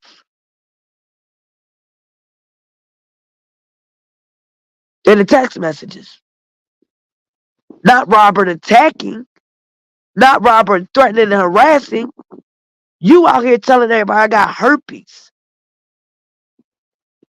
And our last Texas, you loving on me, you miss me, you sending me pictures, this, that, and third. Hey, daddy, what you, and on interviews, he make you call him daddy. You don't see nothing in the text that say, you know my name, call me daddy. No. But see, it's a problem when Robert shows his receipts and then it goes to harassment, threatening, and all that, the same way that Faith sent her friend Summer cease and desist. When she came out here and said these mothers be dressing their daughters up to go see R. Kelly. She never said a name, but a hit dog a holler, and Faith hollered. Summer never said a name. She said these mothers be dressing their daughters up to go see R. Kelly. That could have been many mothers. It was many accusers. But Faith had guilt, had to. And it must have been about you because you the only one that came forward and spoke. She never said Faith's name. She could have been talking about any of the accusers. So I knew with that, oh, okay, you and your mom, y'all got guilt. Because why would you say anything to her? She didn't say your name. She didn't say your mom's name. So it must have been something truthful there.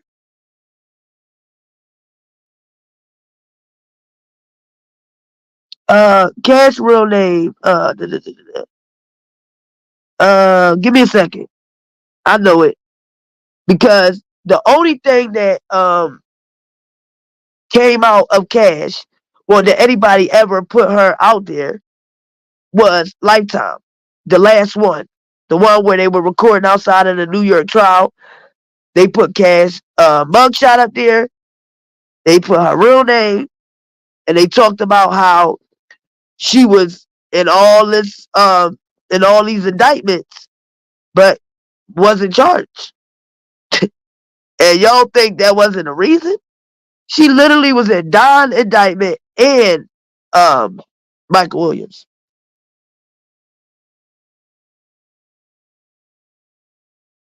So Don, I don't know how, and then you saying that they got a conviction because they linked you to Robert arrest, and then you're saying the people in jail got cell phones and contraband and other means of going on YouTube and going on Google, and I guess they searched your information. They searched you and want to know what was your how you was connected to the case, and now they're calling you snitches. You said child molesters, and you claiming that comes from the stuff, the names of the bloggers you named, and these videos you claiming also was to violate your due process and to take the juries before your trial. And that's also how you got convicted. And you said that the prosecutors used the videos on the internet and used them against you. But like I said, that whole thing with Faith and the nudity, if that was Texas Black Diamond's video, on her video I meant, they would have been took that video down. The only reason they focused on that video, remember how I talked about Doug Anton? When he said, if I gotta throw anybody under the bus for my client, I will.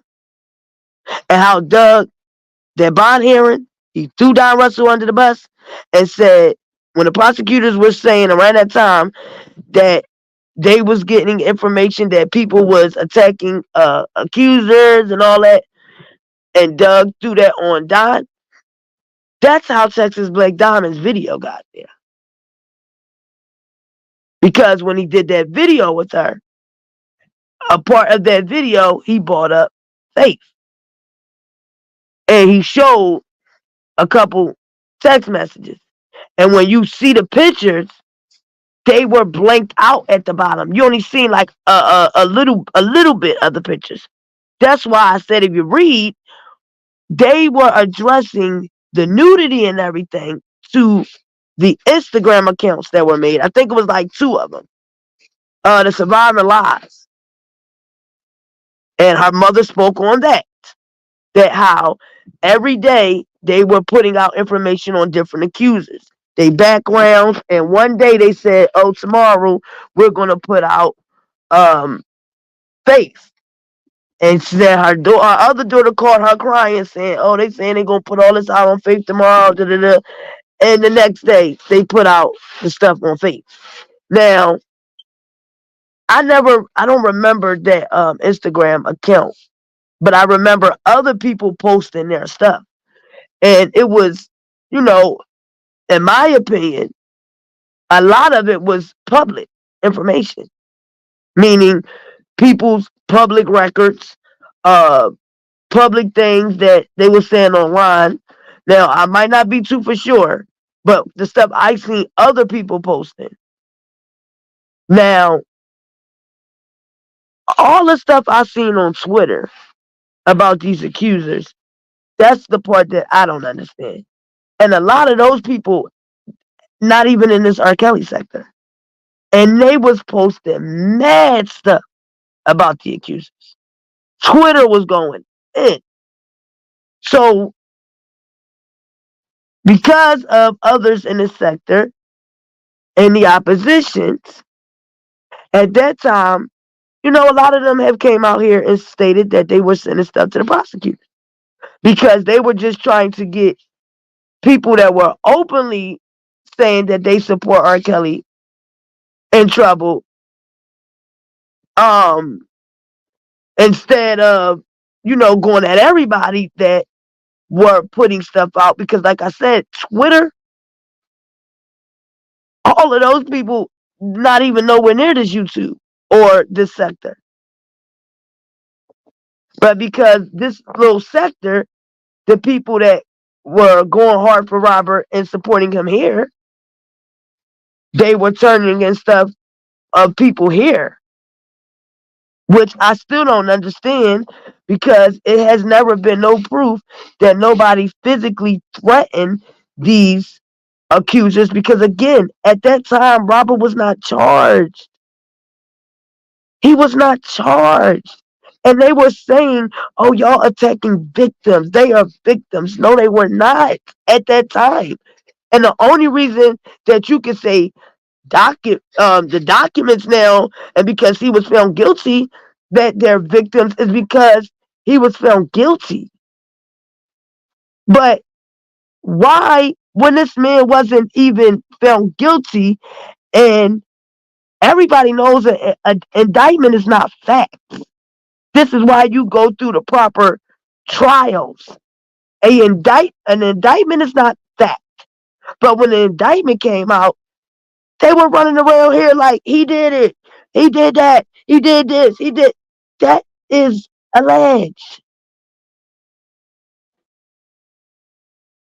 And if everybody would have gave this man his due process and looked at that indictment for what it was, that he was still innocent, because again, an indictment is not fact. The Lifetime documentary, every other clip at the bottom, it said R. Kelly is innocent. None of these claims have been proven or in a court of law. Him and his attorney, Stephen Greenberg, said that all of these claims are lies and for money. But people like the damn Kim Fox said, oh, watching it, I really was upset, and it really had me very sad, because I am a victim too. Meaning, she called every person in that documentary a victim. That means she told the public he's guilty. When you say I am a victim too, you were saying you are a victim, and the females that spoke in the documentary were victims too. Meaning, For a person to be called a victim, there must be a what? I ain't even gotta say. That's common sense. So when you tell the public that on a platform that thousands and millions of people about to see, you told the world that he was guilty because you called them victims. She later went on other platforms saying on interviews, oh yeah, Mr. Kelly, these are allegations, that's why we're doing our due diligence to investigate it, because the first time she already put that out there. Now, Don Russell, that's tainting the public. That's tainting a jury. But you went out here and you were trying to protect your investment, this $300,000. So you were making it seem like at first you were here for a friend and you were trying to see what was going on. So Robert shared his portfolio with you, which is all the contracts that an artist makes and basically their file on, everything since they've been doing music or whatever, like all the transactions and everything, right? And he claims that what he found was Eric David. He did find that stuff about Cheryl Mack. I'll give him that. He followed the money to see who was stealing and where this was going to, because Robert was saying he was broke. And y'all heard him on Gayle King. He just said went to the bank his first time and he never been there and all that because again he had Darryl McDavid. This is his accountant. Robert can't read, write, spell, do math. So Don did find all that out. And he said that should have been the lawyer's argument. But see, the problem with that was the lawyers haven't even got the full discovery when Don was coming out here stating that. And then come to find out, all the stuff that Don found out, that was the different people that was stealing from that was employees and stuff. But that didn't have nothing to do with the charge of the Mann Act with Asriel, going across state lines. That didn't have nothing to do with Faith Rogers, herpes claims and stuff. Now, Rashonda in Chicago,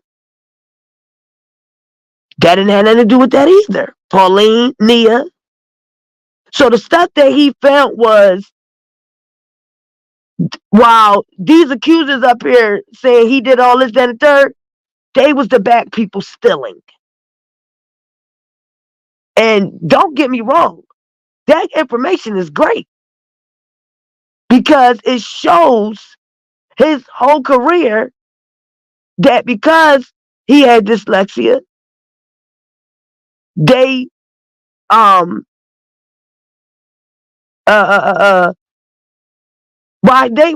they stealing and everything, he's doing that.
Wait a minute, let me see your comments.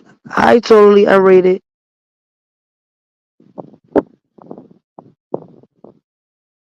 So, I'm gonna play this audio for y'all because I want y'all to see how Cash Jones told what she did and the information she gave up. And wait a minute.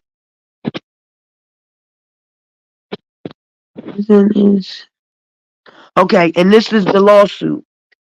With Lizette Martinez, Lisa Van Allen, Faith Rogers, her mom, Roderick Gartrell, and Jim Pratt. And that's another thing. That didn't have nothing to do with Robert when he got his indictment. This all falls on Don and the conviction they got on the threat. So, like somebody was saying to me the other day, if you take away Don, if you take away that threat in Lifetime, if you take away Richard Arline and him trying to extortionist and them trying to get money, just like John Doe 2 stole $20,000 out of Robert's bag. And let me say something about that too.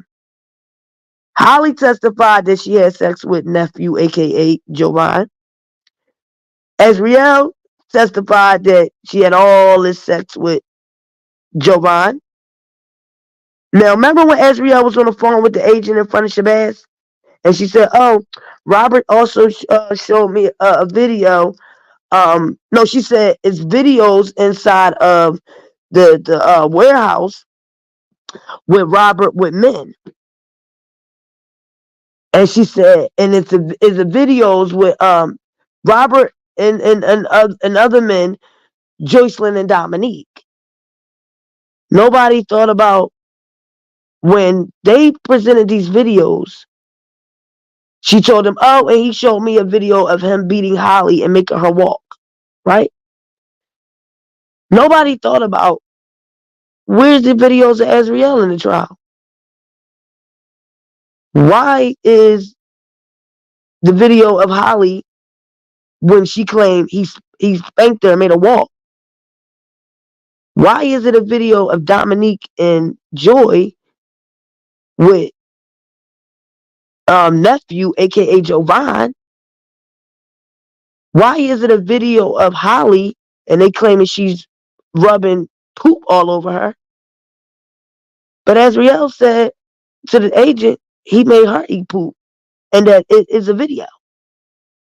But none of that is in the trial of everything Azriel said happened to her, and that was on video. Remember, she said that it's a video of Robert coercing her, telling her what to do. Why was nothing Azriel in there? She said it was videos of her having sex with nephew, aka Jovan. Why wasn't that in the trial? Why is it that everybody else stuff is in the trial? Hint, hint. Remember when Robert got arrested? And Lexus went up there and gave them the dog and phones? Oh, okay. Remember Azriel said that her parents told her to find things and get proof in case they had to blackmail Robert? Didn't she say in the trial? Well, no. Didn't her parents, the one that took pictures of her in bras and panties, that they sent to Robert when the mother was acting like Azriel, the pictures that her mother sent to Robert of Azriel in bra and panties, when at that time they claimed she was 17, right? And her mother and father telling her to get stuff on Robert so they can have. Isn't it crazy that when the mother and the father went to the feds, That's the same stuff they gave the feds. How the mom and the dad give the feds the pictures of her and Brian panties? Oh, this is what we found on the iCloud from her phone. This is what's telling us that they were having sex when she was 17. That's what they said to him. The same thing that they call in child pornography, the parents sent to Robert and then went and gave the same stuff to the government that they sent. Oh, y'all ain't ready for this real commentary over here, boy. Y'all ain't ready? The parents sent the same bra and panties pictures to the government, claiming this was their way of finding out that their daughter was having sex with him at 17. But they're the same stuff when the mom was acting like Azriel that they sent to Robert. And when Azriel stopped answering their calls, she stopped calling them, they flipped on her. And when they told her, make sure you get some information and find some stuff so we can have against them in case we need to use it. And all the stuff that she was gathering and everything else, not only did they use it, she used it too against them. But they said that this was proof of him having child pornography. But the parents sent the same thing they call it child pornography to R. Kelly. And now y'all see why they made them parents stay far as hell away from their child. Now you see why them parents, Angelo lied to my daughter ain't want us to come. Cause she wanted to do this on her own. Nah. Y'all ain't come the same way from the beginning. Y'all ain't show up with the savages doing them press conferences. Cause y'all knew what it was. But when the savages put y'all out there and they told the feds y'all name and y'all information, cause they all needed Azriel. They had nobody else that they sent an assistant information that showed they were 17 flying across state lines. Everybody needed Azriel. Remember the mom said when they went to the feds? Because I heard somebody say, oh, the mom said she got the feds and the cops at the Dolphin Hotel. No. Listen. Do your research. No cops ever came to the Dolphin Hotel. When the mom texted her that, it was because Azriel wasn't responding. Soon as Azriel seen that her mom said the cops on their way, she said, Mom, what you doing? What are you talking about? I'm on my way down now. You didn't hear the mom say, oh, they still coming. Or you didn't hear the mom say, well, I'm down here with the cops. No. She said, all right, I'm still parked across the street. You want me to stay? And make sure you tell him to pay that ticket for your car in the garage. And she told her mom later on, they might be, I think she said, going out to eat or the movies. Her mom was across the street, parked. No cops ever came. That's why Polk County said they never got a report of no parent claiming that R. Kelly was sexually abusing their minor child. Because they said if they would have got that information, they don't care if it was R. Kelly or whatever entertainer, that they would have went after them. Meaning, when Angelo said he ran out the back of the hotel, bull crap. When she said the cop came up to the room and they see her ID, lies. Never happened.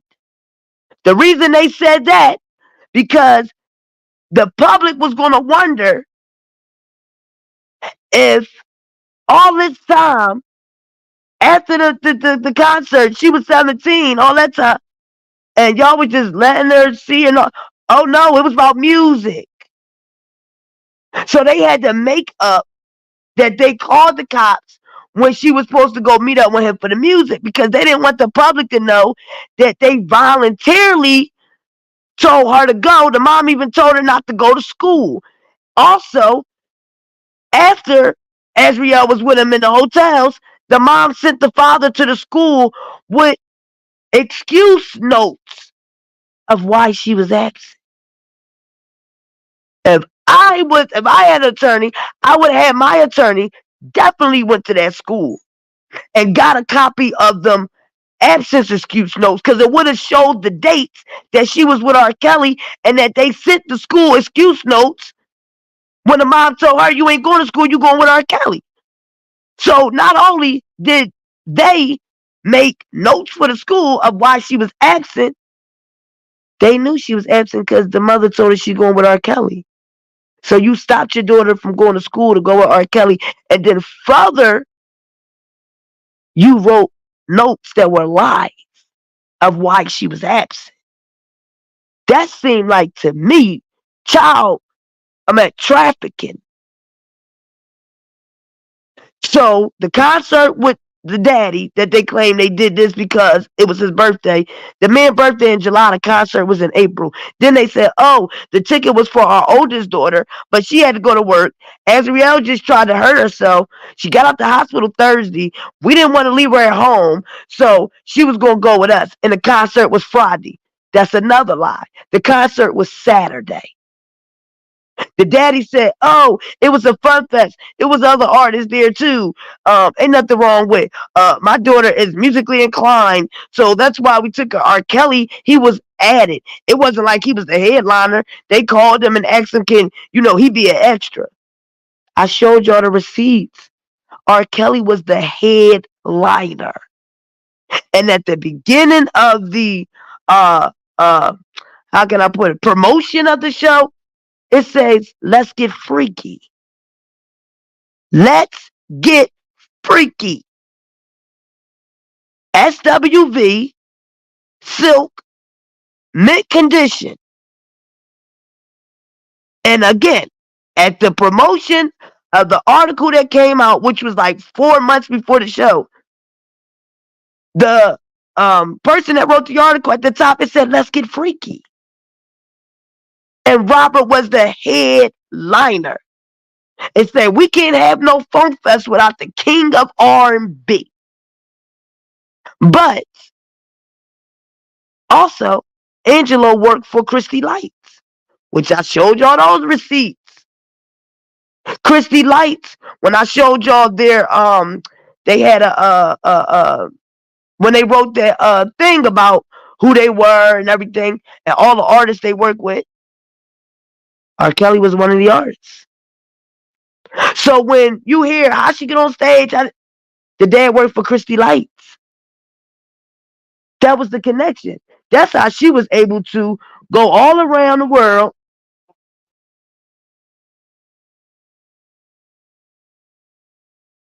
That's why she was able to come all around the world and go to different shows in Florida, go performing here. It ain't because she earned that, because she was musically inclined. Her daddy worked for Christy Lights. So she didn't earn it because she was the best singer. She didn't earn it because all these artists knew her, or her name was becoming big in the music industry. No.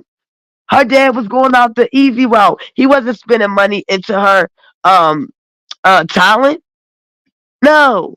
They were getting passes and what's that word? What's that saying that people say? Basically, he was going the easy route out. All that we spent all this money on my. No, you didn't.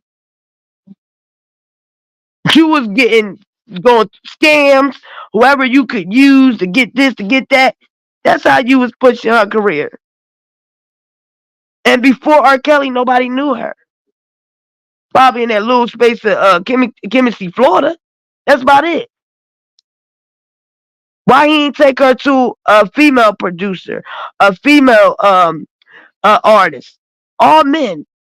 Why? Because he was trying to use her figure and all that, and he know some artists, some men rappers, singers, whatever, that they be in the groupies.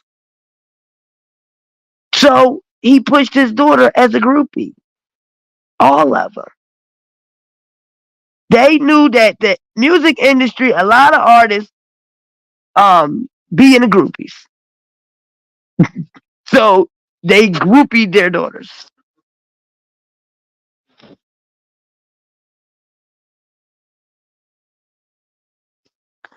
So let's go to,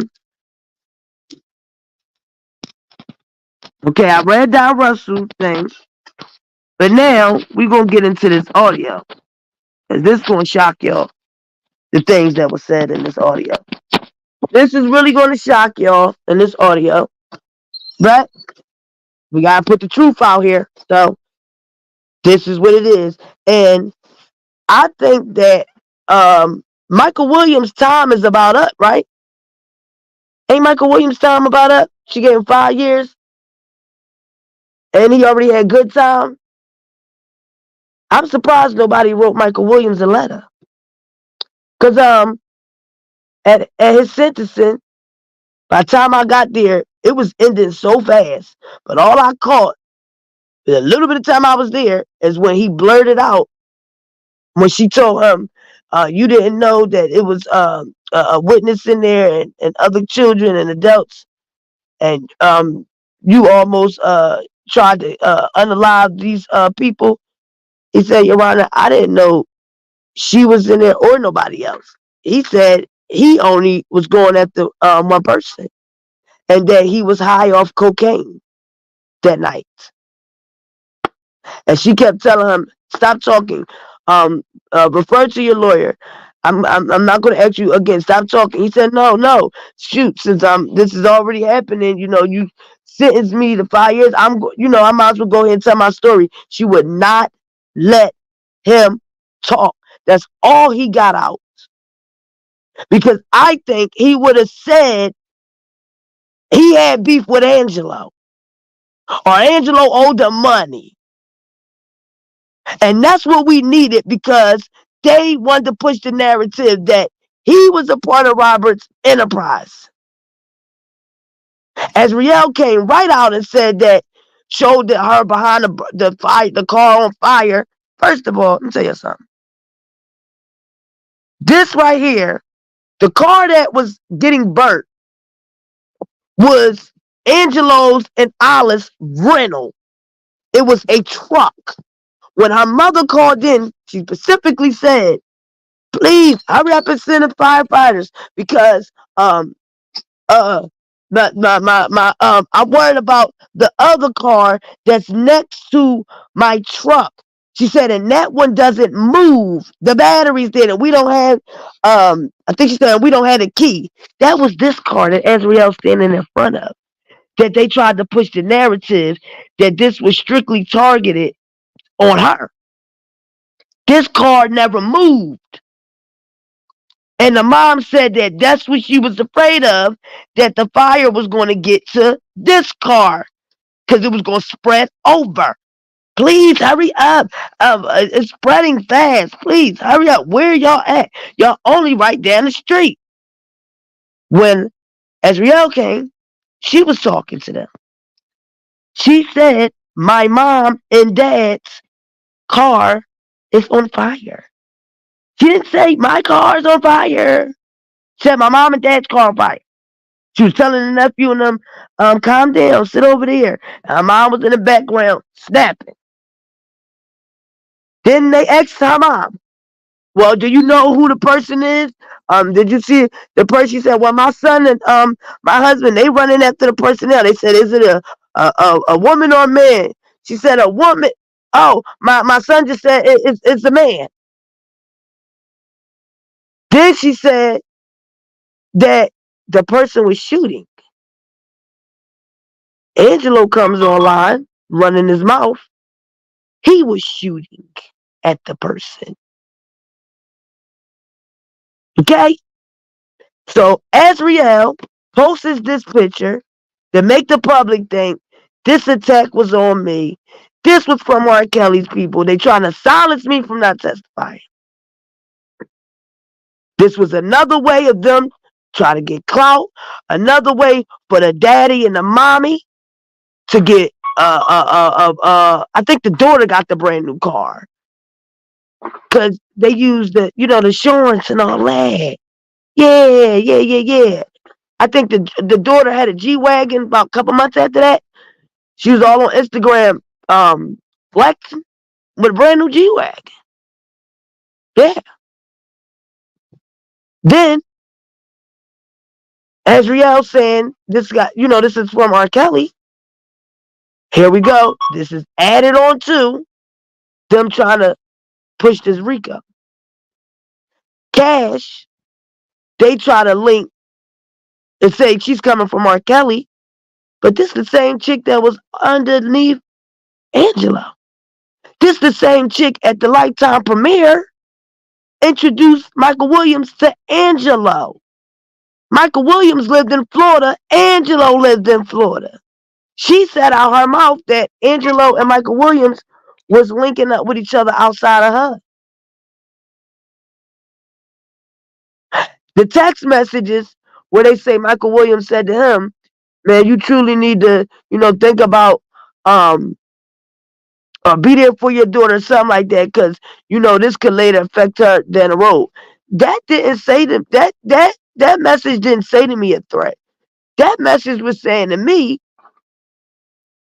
like, right now, when you look at her, she all skinny now, look like she's on something, allegedly, and it looked like the girl is lost. Like, she looks nothing like how she looked when we seen her on that interview with Gayle King. That's what that text message looked like Michael Williams was saying to him. Because they wasn't worried about her later on down the line and how this whole thing was going to affect her. They just worried about the money and the clout. But ever since the girl went to the mom house during COVID, she was sleeping in the back room on the floor. They didn't even go get a damn bed. That's why she moved up out of that house fast and moved in Atlanta. And then Larry had to give her money for furniture. Then we had the restitution hearing. She's telling them she didn't have no medical insurance since Robert was paying for her for insurance. So that means when she also left, the parents didn't even get her no medical insurance, but they were so worried about her health and he gave her herpes. Make that make sense.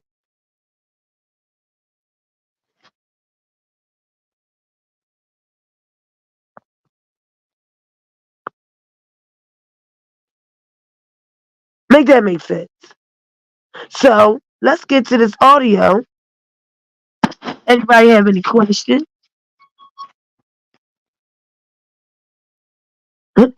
That's true too.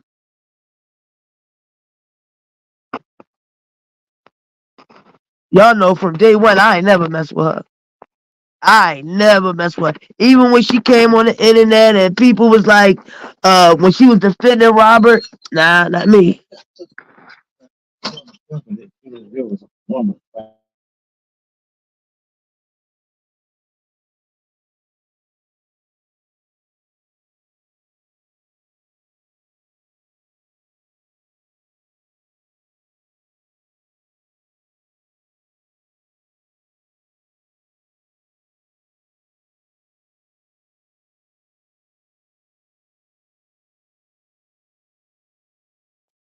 Do this look like a victim? And this how she looked after. This was after. This was after. And you know what's good? Okay, I must have put it inside. All right. This was after. So this tells me, and it's crazy because when I look at this, I don't even see her face, arms, nothing else. All I see is boobs.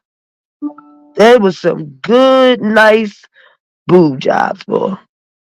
And it's crazy because all of them that got the boobs, you see the boobs before everything. This definitely was some nice work, boy. I'll tell you that. They was some nice work. And that was also her, before she was going to walk away and they was going to frame Robert, that she made sure she got that too. So later on, she could go do dates in Dubai and all that. All that, yeah. Yeah. Yeah.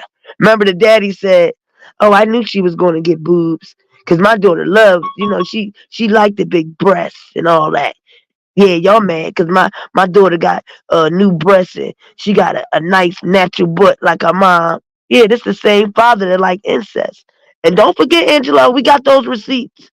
We got them receipts that you claim somebody hacked you, but you still got the same Twitter. You so dumb. You didn't know that Twitter shows your other followers what you like. And we got all the videos of you liking incest. And the first incest video you like was daddy effing daughter. You nasty ass creep.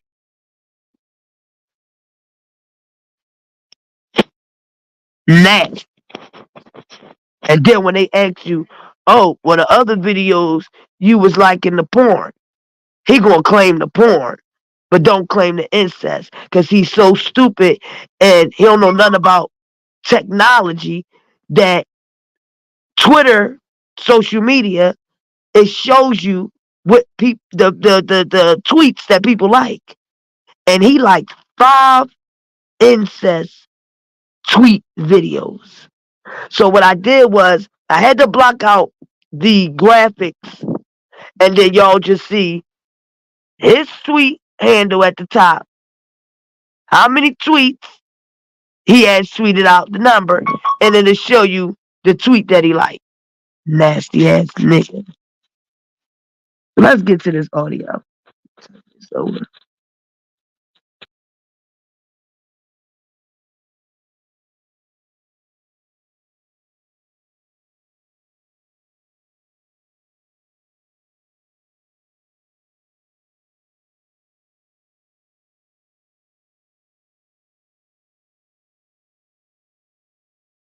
And after I play this audio, y'all, I'm gonna drop the link in case anybody wanna come up.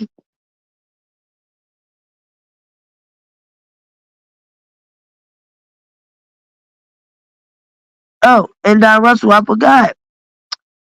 See, you might have forgot about this, Don Russell. This around the time when your truck got broken, remember? And you said you made police reports and everything else, and Robert Music was in there on a hard drive, and you just said came from Chicago, and you was in LA, and you said Angelo and all them did that. Remember that, Don Russell? You ain't never speak on that either, Don. And then you said that they're attacking you because they claim you stole Robert Masters. But you do know that it's not going to be hard for them to contact Robert's attorneys and find out.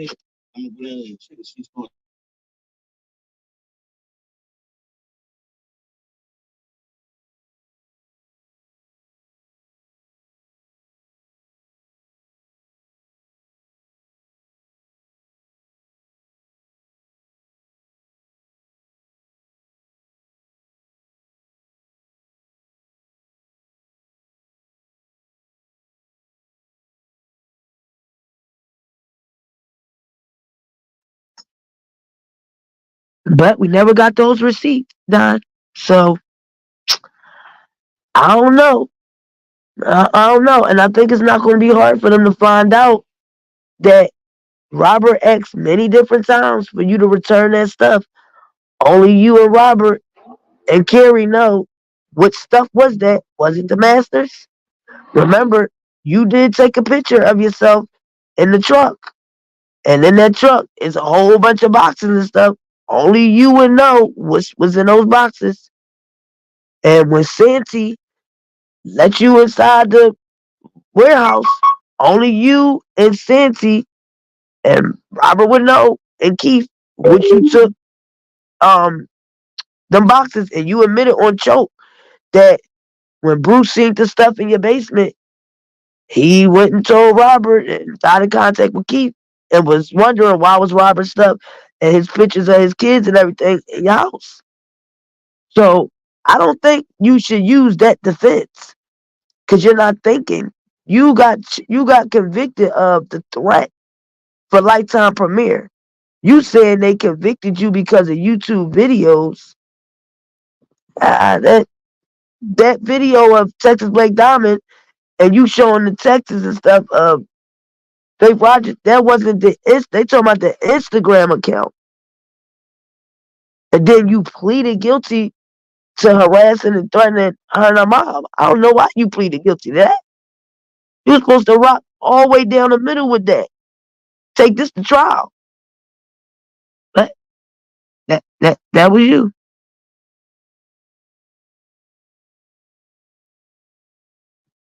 You know better than we do.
LA. Remember when Dunn was talking about on Surviving R. Kelly that he was out there making moves and meeting people?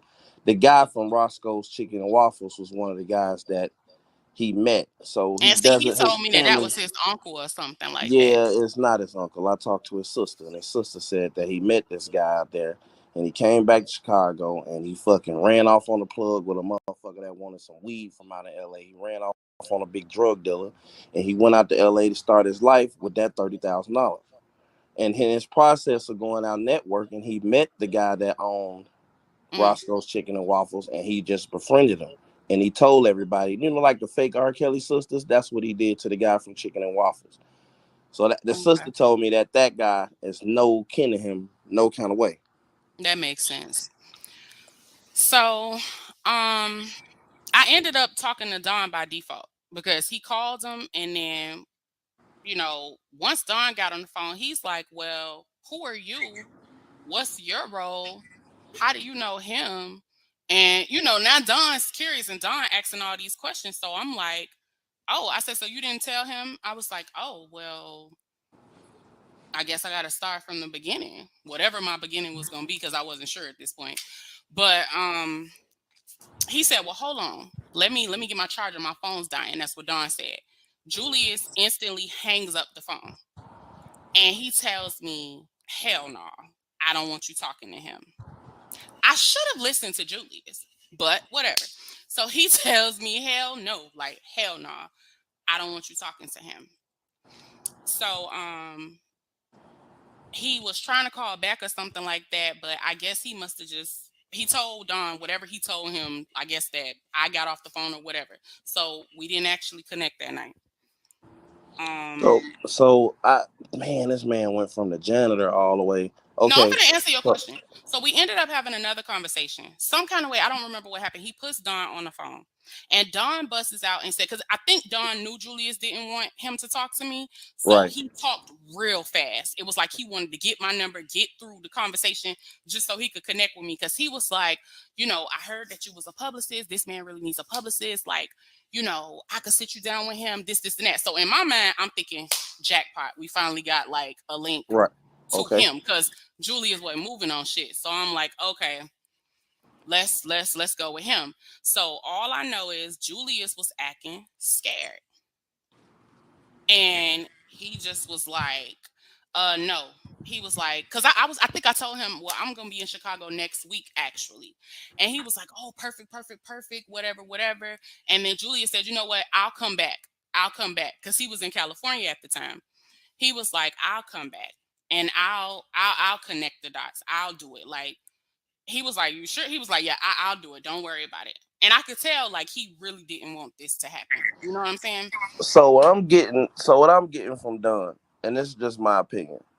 Dunn wanted to be R. Kelly's managers, but the situation with Mute R. Kelly and the girls was getting in the way.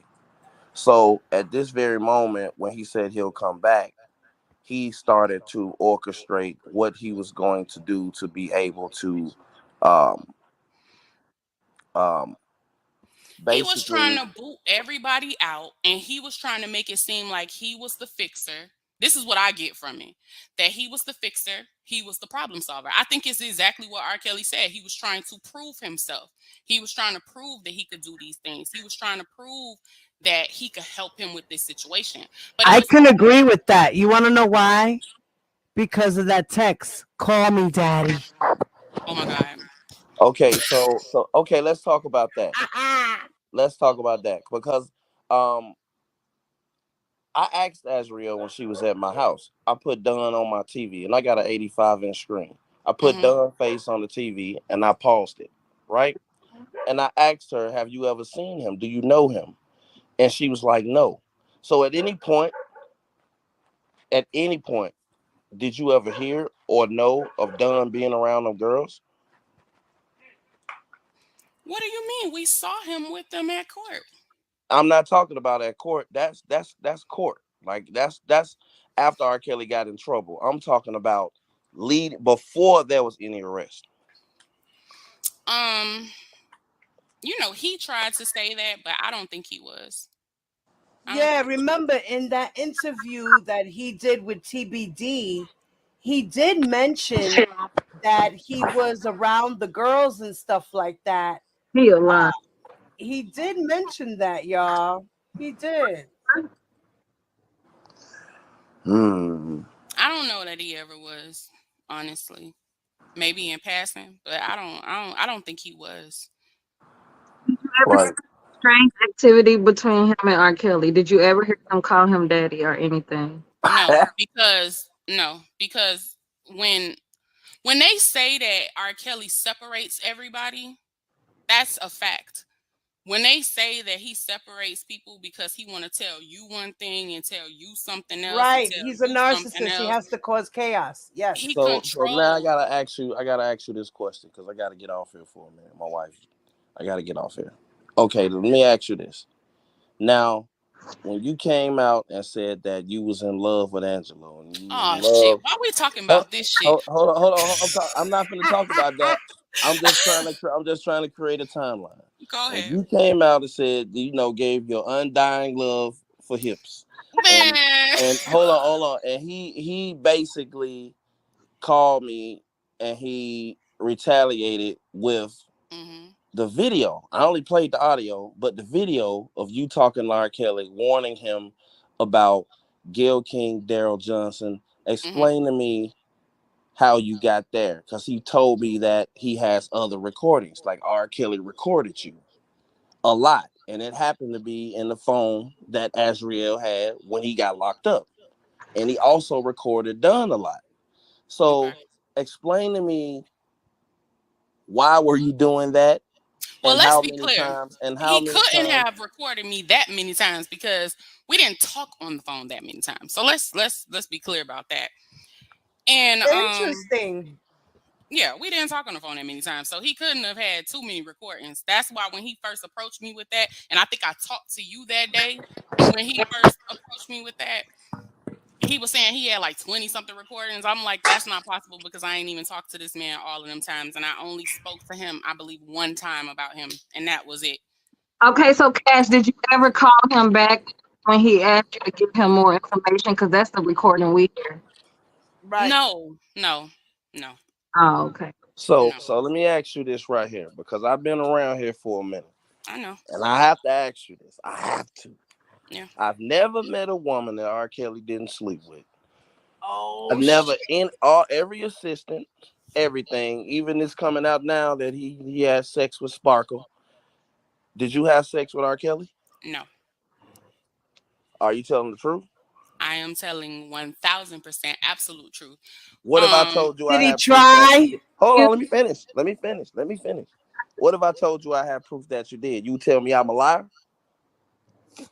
What are you doing right now, Larry? Like, Oh shit! no. First of all, I knew you was already trying to ask certain questions for a No, reason. Because we on a live right that's now. not incriminating. That's not incriminating. That's privacy of two people. I did not sleep with that man. There's a lot.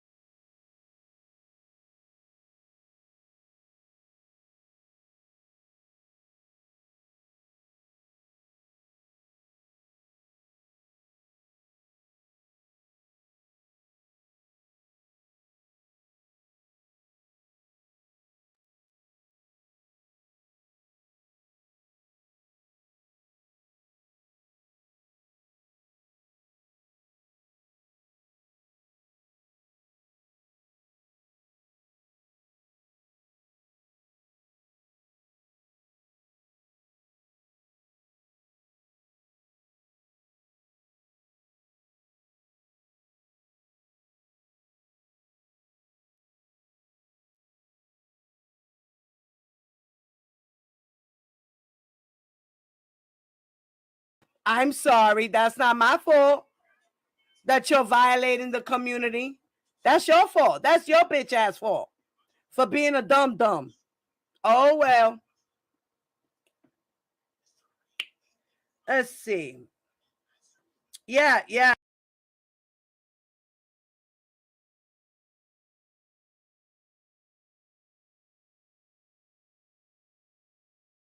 Your blood right.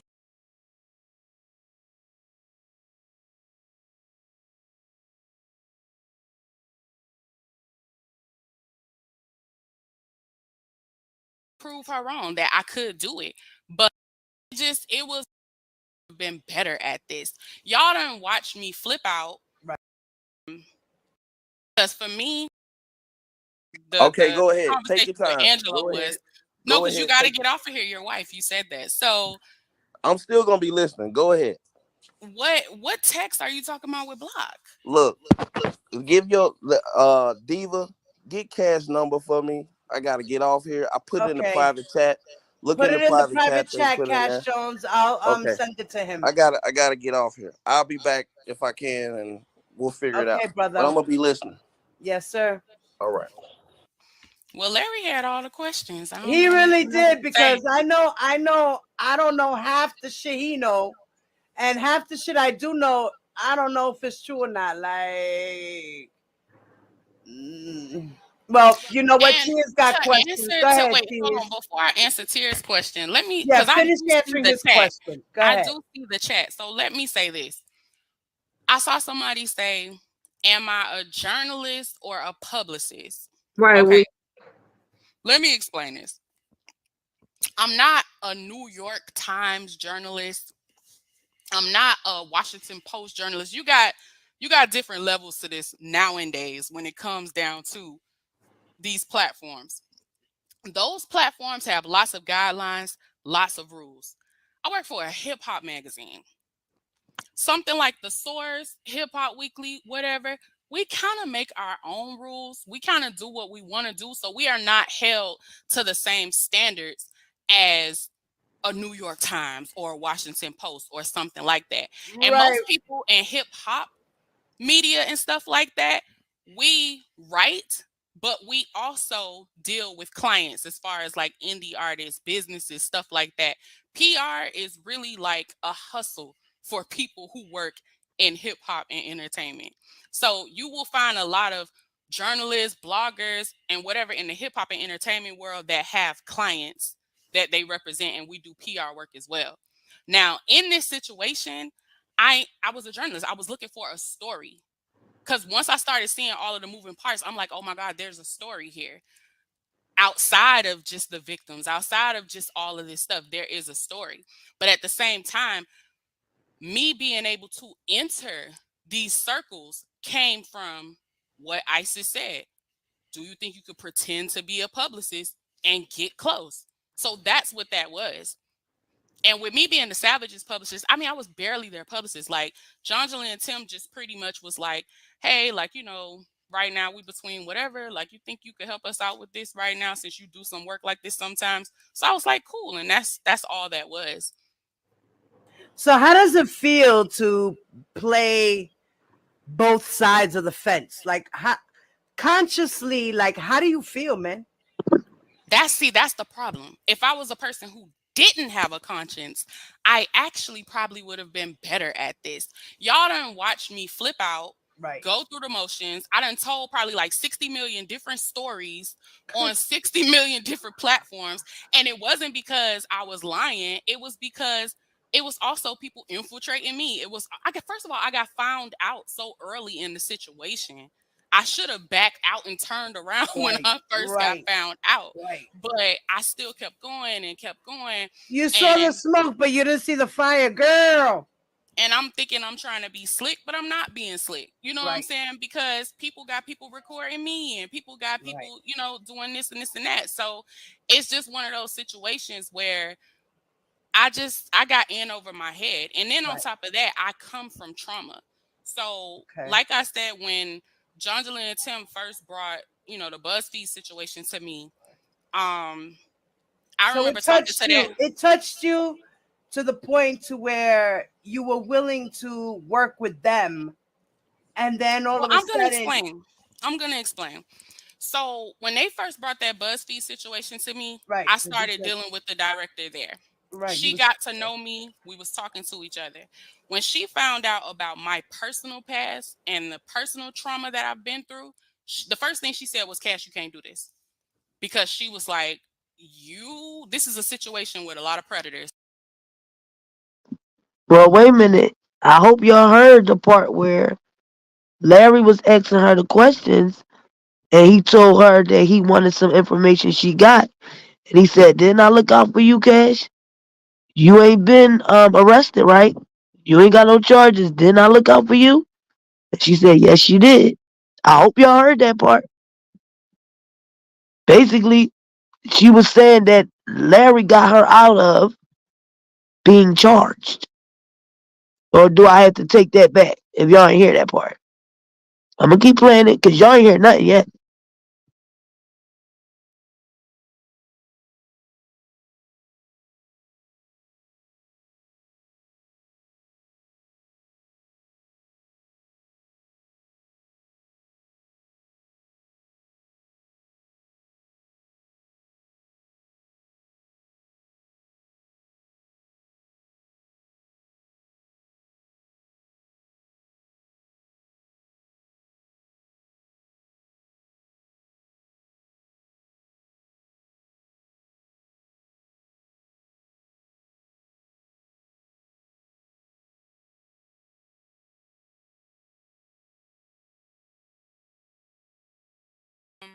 Because you write a great book.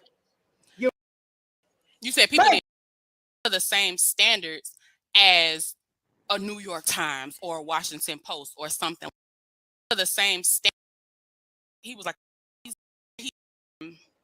I remember talking to that. It touched you to the point to where you were willing to pause. And I think I talked to you that day when he first approached me with that. He was saying he had like 20-something recordings. I'm like, that's not possible because I ain't even talked to this man all of them times. And I only spoke to him, I believe, one time about him. And that was it. Okay, so Cash, did you ever call him back when he asked you to give him more information? Because that's the recording we hear. To the lawyers. And to be honest, I was shocked at what Tim had said. So if Tim said that just to try to whatever, that was the wrong thing to say, buddy. Like, you don't sit here and say, oh, I got our story stuff about starving girls before, because it would have came from an emotional place. It would have came from an angry place, and it wouldn't have been. Hold on, I'll be right back on. Okay. Oh, I'm sorry, y'all. It didn't come up yet. It didn't come up because he leaves the platform and then he come back. So it's coming. I'm sorry.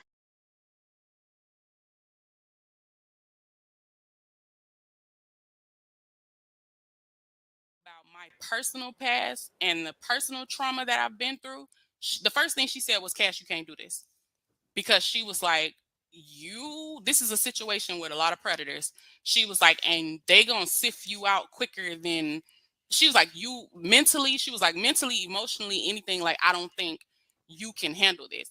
So, when somebody tell you can't do something, you're like, oh no, I could do it. I could do it. Like, it ain't gonna be one of those issues. I'm not Right, gonna and have you're no a problem. journalist and you saw this as a challenge.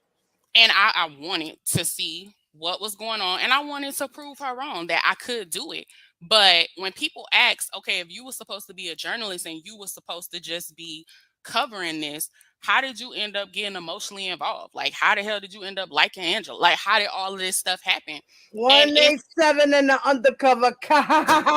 it's because of what I went through. Like, it's because of my own trauma. So I did a lot of trauma bonding, and then I found out a lot of stuff about R. Kelly too that people don't know. I did talk to a lot of other people in his family. I did talk to people that have never come out and publicly talked about him. So then it's like, right, you got as close as you could to the people, as many people as you could. But and I it's a saw the shame you good in didn't these tell people your too. story the way you should tell your story. And nothing for nothing, but I think when this is all over, you should tell that story. Well, that's the story I am going to tell. That's why I'm like, when everybody think like I'm trying to come out with Correct this, your wrongs, be honest, and just tell it the way it should be told. I am. Because you but write a great book. You wrote a great please book. don't Girl, talk listen, let about me tell that you something. I book. was cursing you out. Telling you off, yelling at R. Kelly, laughing at some points, saying, God damn, that nigga got some good dick. Like, you had me all over the place with that book. Okay. So I am expecting a truthful story and right your wrongs. You know what I'm saying? And let it out, man, and let the people really know what they need to know. Because people out here are so confused because they really see this man as a god. You feel me? And in the narcissistic world, they're known as enablers, right? So these enablers continue. And even with him behind bars, it's still continuing. Maybe you could be the one to stop it. Honestly, You know what I I mean? don't think so. One of the main reasons that I did talk to a lot of his fans and supporters was because I wanted to. First of all, let me be honest. I was an R. Kelly fan, so let's be We clear. all were, honey. We Yeah, all like were. Everybody. I mean, yeah, that's why we're here. I was an R. Kelly fan, but I wanted to understand like what was the mindset, because for me, throughout this whole thing, I still know what I saw. Like, there are literally people I talk to who refuse, like, they like, oh, I don't want to see that tape, and I don't want to, and I'm like, and they like, well, you watch child pornography, and I was like, well, first of all, I didn't watch it for the child. If Right. I'm a fan of somebody, I watched it to see, If is it this was really true. this person? Like, That's is what it him? everybody else in the world did it for, Cash, was to see if it was true. Some people might have got a little perverted, but that's their issue. But most of the world wanted to see it to see if it was true. It was a child when it came out.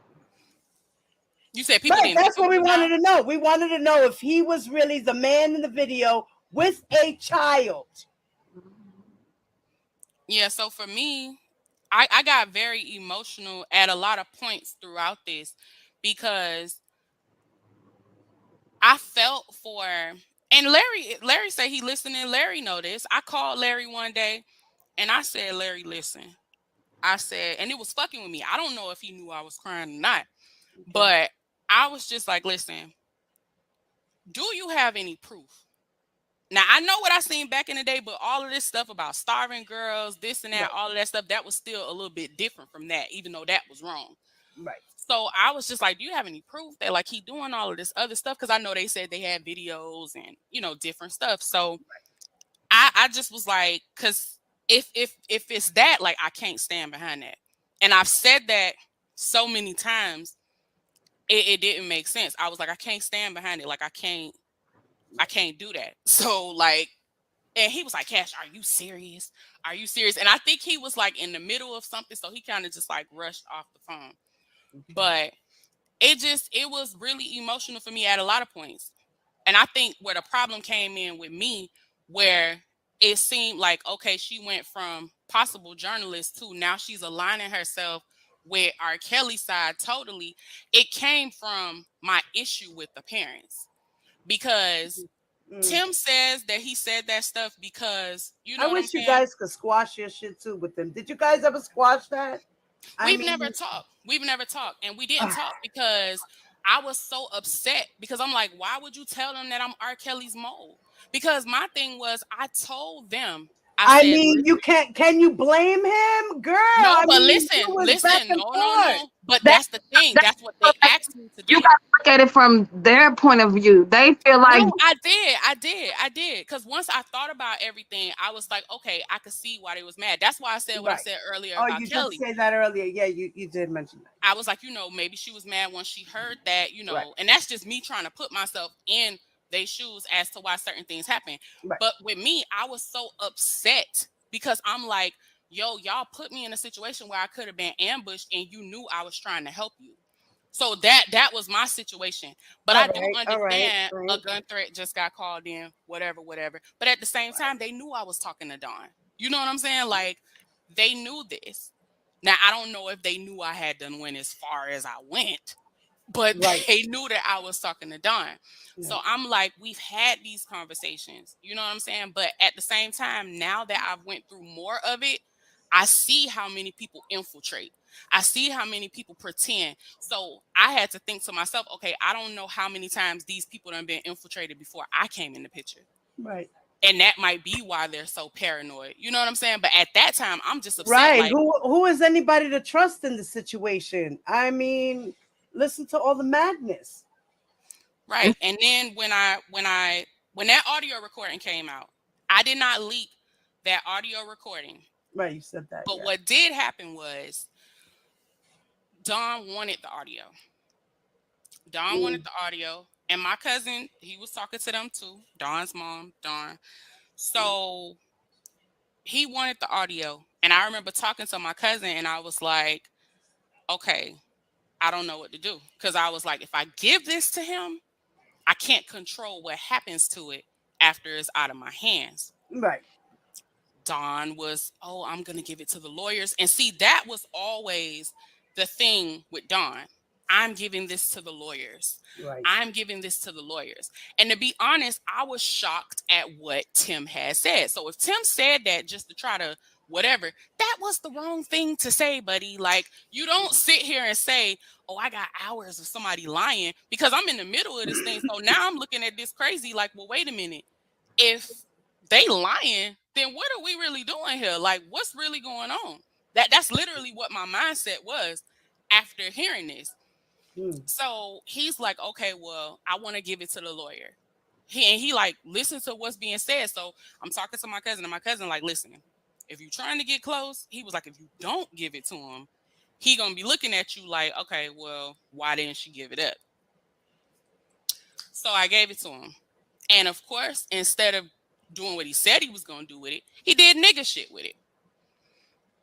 Is that Tim there? I think that's Tim in there. Hi, Tim. I did say that I contacted Yeah, she did. Yeah, she did. She did mention that. She did.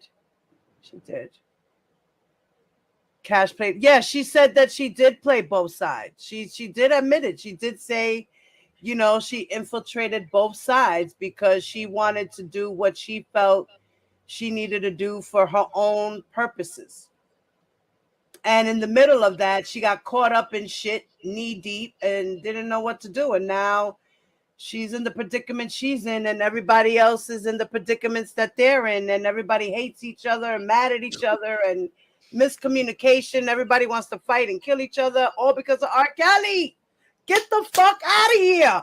Fuck that nigga. Fuck R. Kelly. The fuck? I'm glad he's in fucking jail. He ain't never coming out. He is ruining people's lives. People can't see that. I'm confused as to how people do not see that this man ruins lives. He separates people. He isolates them so that one person doesn't know about the other person and their story. Like Cash said, she's exactly right. That's why he does it. He does it for that purpose so he can have control. And that's exactly what he's doing still to this day while he's in jail. He ain't doing shit, but he got control. Can you not yell? You're making my head. That's my son. My son is the background. You know, his mother gets excited. You know. I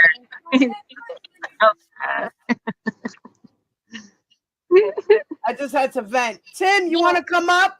Well, wait a minute, Natalie. For you, Tim. Savage, is it Donjolin? No. I'm talking to Natalie. Feel me, Natalie. My thing is this. I said this when I first got on here. I don't know if you were on here. People are going to believe whatever they want to believe, and that's with any situation. So I could be sitting up here pouring my heart out, telling my 1000% truth, and you still could choose to believe whatever you want to believe. Look at the R. Kelly fans. I mean, you can see stuff and still choose to believe whatever you want to believe. So, I mean, I can't do nothing more than tell what was going on at that time. Right. You have to understand she was in the situation. So right now, all we can do is give her the benefit of the doubt. And we know a lot of the stories she's told because she has been on platforms. She's not being shy about it. She has admitted some of her wrongs in the beginning. If you kind of go back, you'll see. If you guys go back, for those that are just coming in and asking questions, she did answer a lot of the questions in the beginning of the live. So if you guys get a chance, if she does answer questions, she'll answer them.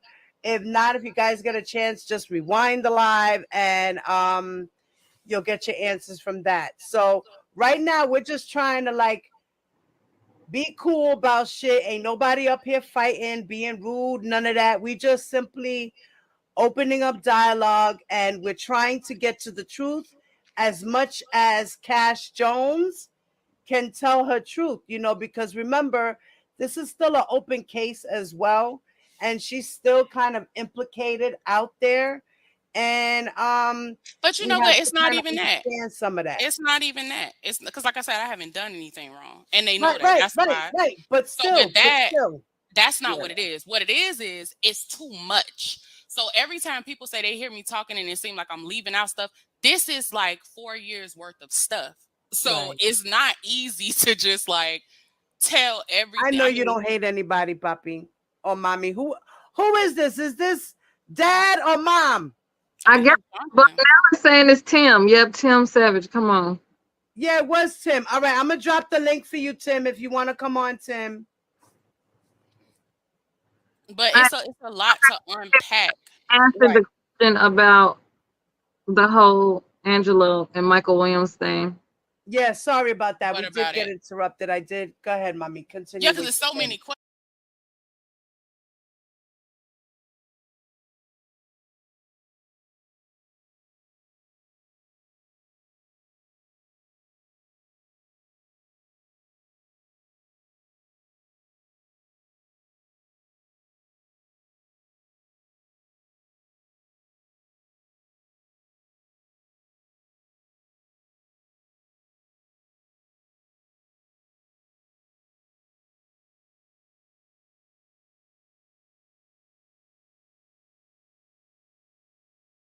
Questions, it's like I can't. Right. But what was the question about that? How did that happen? She said, where was it? She said, what was the fight?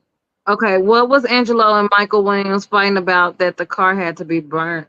Right. To be honest, I don't know why that's what Mike chose to do. Only Mike can say why he chose to do that. And if he decides to, then that's on him. Right.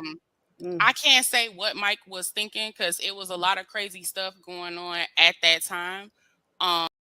upset tonight, and me and him not gonna fight at all. Bring him on up here. Yeah. He's coming.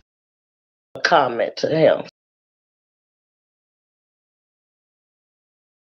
And I was sexually assaulted throughout this investigation. You know what I'm saying? So, and the person I ran to when that happened to me was Angelo, Right. because that's who I was dealing with at the time. Mm. So it was already crazy because like all of this stuff is going on. I'm supposed to be a journalist. I'm supposed to be trying to get my own story, but I'm now embedded in this, and my emotions are in this. So it's like so much stuff going on, and this is who I ran to with this. When Angelo dropped that recording of me and R. Kelly, that had happened like maybe a year or two prior, or maybe a year prior to me, you know, talking to him and stuff. And, you know, so much had happened since then.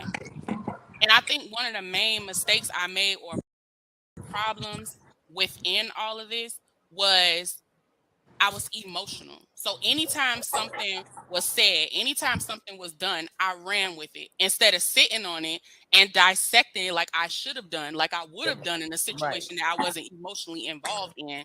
So yeah, my stories did change Hey because. guys, I'm sorry to cut you off. I'm back. Hey, Larry. Go ahead. Cash, I'm proud of you. You talked to Miss Rogers, but I want you to y'all women, y'all supposed to get together like fuck these niggas. Y'all supposed to get together and y'all supposed to talk and reconcile and talk shit through. Yes. You know, so talk to the savages. They hurting. They daughter ain't at home. They don't know everything. They still filling in holes. Talk to them. Talk to Tim. Talk to Jongelin. Yes. You know, apologize and move on. Yes. My thing was I didn't know how.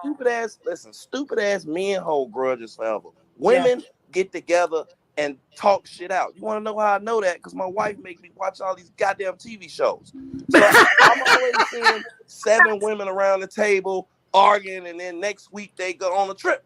Why the fuck involved in this shit? Like motherfuckers be hating each other forever. Like y'all women, like I mean, I can't get niggas to come together. They shoot each other in the head. But I should be able to get women together to be like, you know what?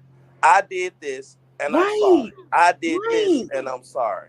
You see what I'm saying? Like women should be able to get over their shit and work shit out. Let us dumbass men, you know, be it, you know, hate each other and be talking about doing be shit. manly, right? Be macho, I'm glad you on here explaining a lot of things that for all this time we didn't have an answer to. Yes. But yeah, and I wasn't planning this, but it came out good. It came out good. Thank you so much, Cash. I appreciate you. Miss Savage has been Miss. Go ahead, grown boy. He went out, Larry. He went out. He went out. Your volume went out. With that damn avatar, that man.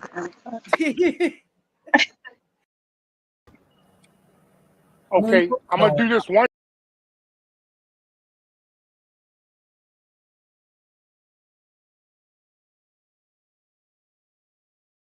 Where it says inmate concern. With Sarah.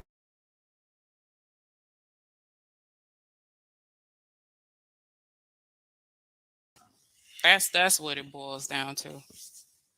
Did I play a messy role? Yes, very messy, but it's definitely not what everybody thinks.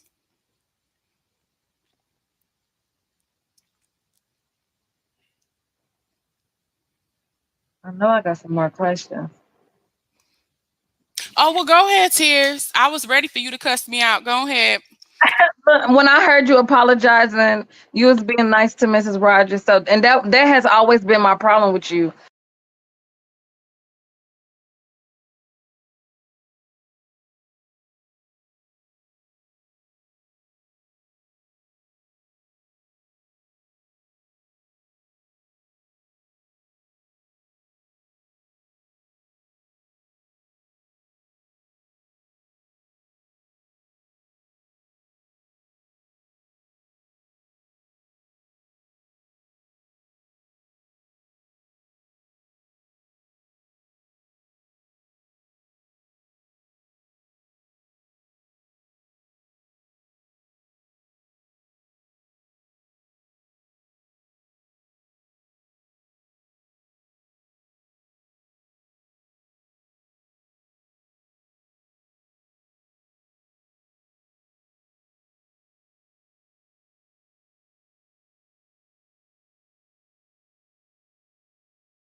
with Faith and with Mrs.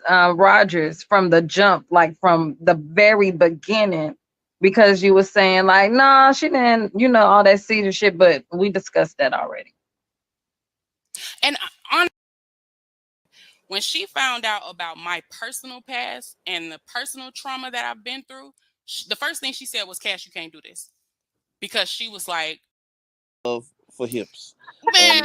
And hold on. And he basically called me and he retaliated with the video. I only played the audio, but the video of you talking to R. Kelly, warning him about Gayle King, Daryl Johnson. Explain to me how you got there, because he told me that he has other recordings, like R. Kelly recorded you a lot, and it happened to be in the phone that Azriel had when he got locked up, and he also recorded Dunn a lot. So explain to me, why were you doing that? Well, and let's how be many clear. times? And how He many couldn't times? have recorded me that many times because we didn't talk on the phone that many times. So let's be clear about that.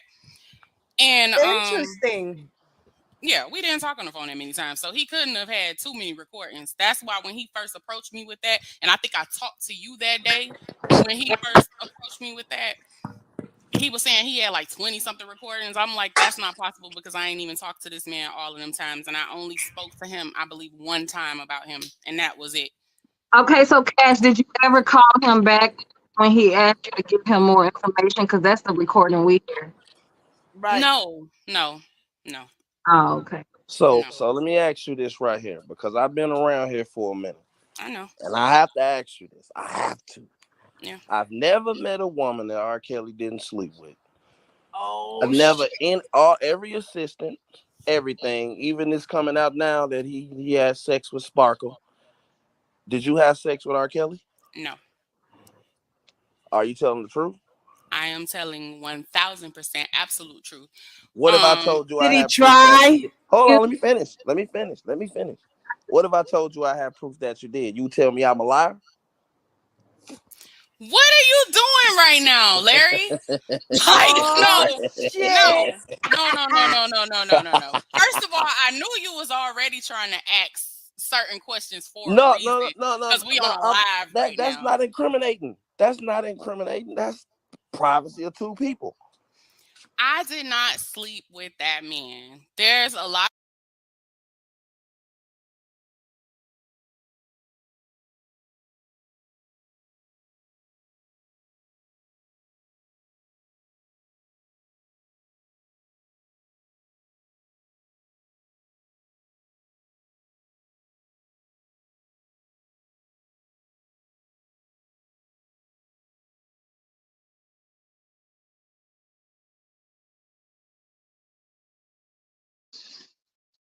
I'm gonna finish playing it over here, y'all, because this is the other part. So y'all can still be able to hear it. But this is where y'all gonna hear her arguing back and forth with Faith's mom, because I don't wanna hold y'all up too much, because I know some people is really here just for the audio. So this is where it's really get deep right here. I thought I played it from front to back. That was from the back. Okay, here we Can't go. cover anything from the federal government. This is Here we go. not the state police. Here we go. This is not the county police. These are the feds. Yeah. So This is where y'all gonna hear Larry tell her that she got something that he wants. And he was like, didn't I look out for you? You ain't arrested. You ain't got no charges or nothing. Didn't I look out for you? And she's gonna say, yeah, yes, you did.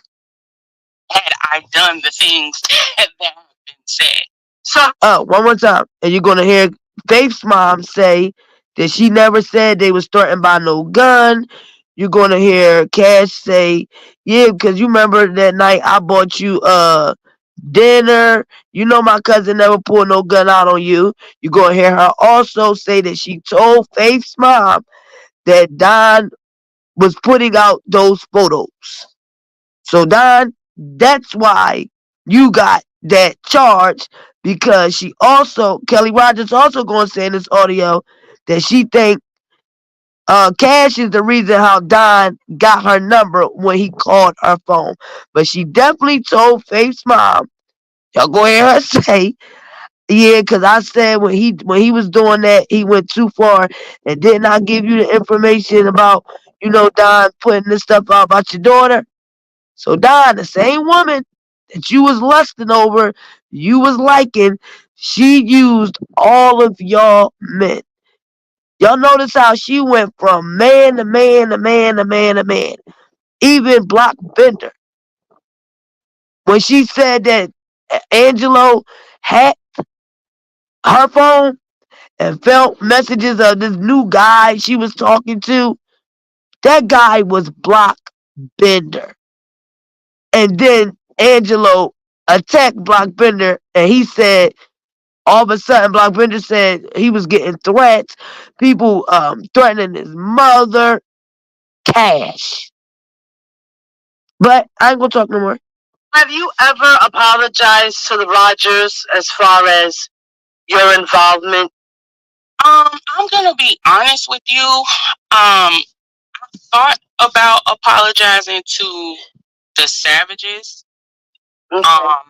But when it came down to the Rogers, like I said, I had respect for them. But once the situation happened where there were things that weren't true that were said about me, it made me feel away, as it would make anybody feel away. It would make anybody feel away. I had the utmost respect for Kelly and Faith. And when I sat at that table, she cannot say that I did not say to Faith, like, you're young, you're beautiful, you're this. Faith was upset. Faith was going through the motions. Hell, a gun threat had just been called in. So Faith didn't even stay at the table as long as me and Kelly and One more thing. I know y'all gonna say, Jazz, play it. Listen. When she said Faith was going through the emotions and all that, this is where they claim she had an anxiety attack. Okay? Hit. All of a sudden, it's this lawsuit against Don and Robert, and all the people in that lawsuit claim they emotionally distressed and this and that. Well, the night of the threat, they claim Faith had this anxiety attack. But at first, everybody thought they was talking about this gun, the gun with Michael Williams. But come to find out, while Faith told the prosecutor she didn't want restitution in the New York case, because they knew that lawsuit was coming. others did or whatnot. Right. But, Well, Mama Rogers just said that you have her number and that you're free to call her. If you guys, want to like hash that shit out behind the scenes. I mean, I just feel one adult to another that this whole thing with R. Kelly has ruined a lot of lives. Yes, exactly what you said there. It's got out of hand, and people's lives are ruined behind sticking up for this man who people really don't know. Oh, and I'm not idolize him. Wait a minute, I'm not ignoring the car. It's just a lot to unpack. But when it comes down to the car, no, I didn't send anybody. Like, did he go? Yeah, he went, and whatever happened. Hold on. Give me 1 second, Mama. But I got the receipts of her saying he didn't go. Nothing happened.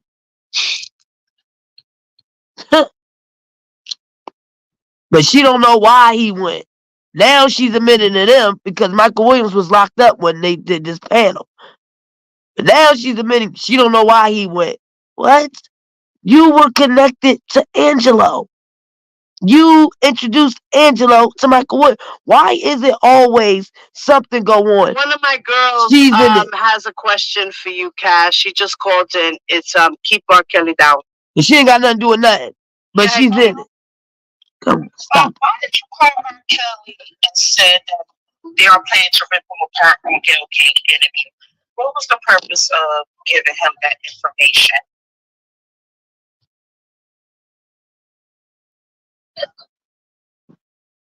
Can y'all hear me? Yeah, did you hear her, Cash? Oh, I think Cash might be having an issue. If y'all didn't hear the lady, she said, "Why did you call R. Kelly to tell him that they planning to rip you apart?" And I showed y'all that video because it wasn't an audio. It's a video of Robert recording. You can see Azriel sitting right there in the chair, and Robert is recording. They put it out as an audio, but no, Robert recorded him talking to her, and you can see Azriel scoot up, and I'll play it when this audio is done. And this is where I guess her and Angelo start beefing or whatever. But one thing I can say about Cash, when she did tell Robert that, because she was playing both sides and he didn't trust her, that information, she was right. She said Angelo's working with Gerald Griggs. That interview with Gayle King, don't do it. But see, like I told y'all, like Andrew Wyatt told me, Oprah paid that money.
Hold on.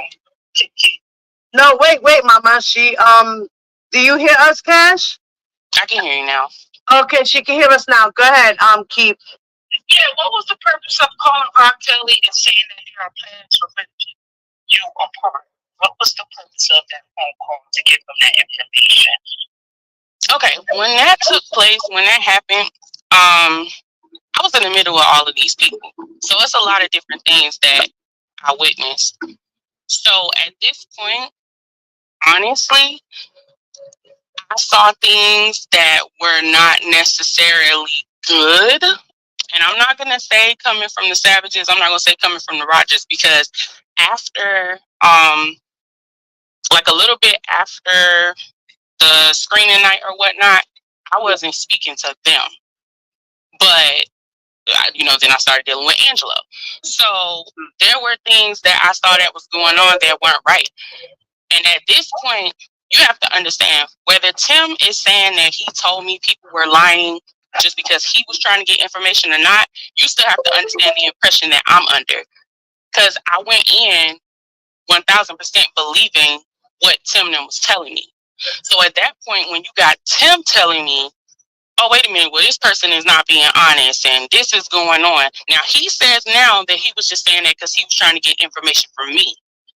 But at that time, if that's the impression I'm under and y'all telling me people are being dishonest and you telling me it's different stuff going on, so now I'm going to look at it with like, hell, well, did the dude do all the stuff you saying he's doing? Or, you know. But when you got so many people that's trying to play a role, because to me that's what it seemed like it is. It was a lot of infiltration.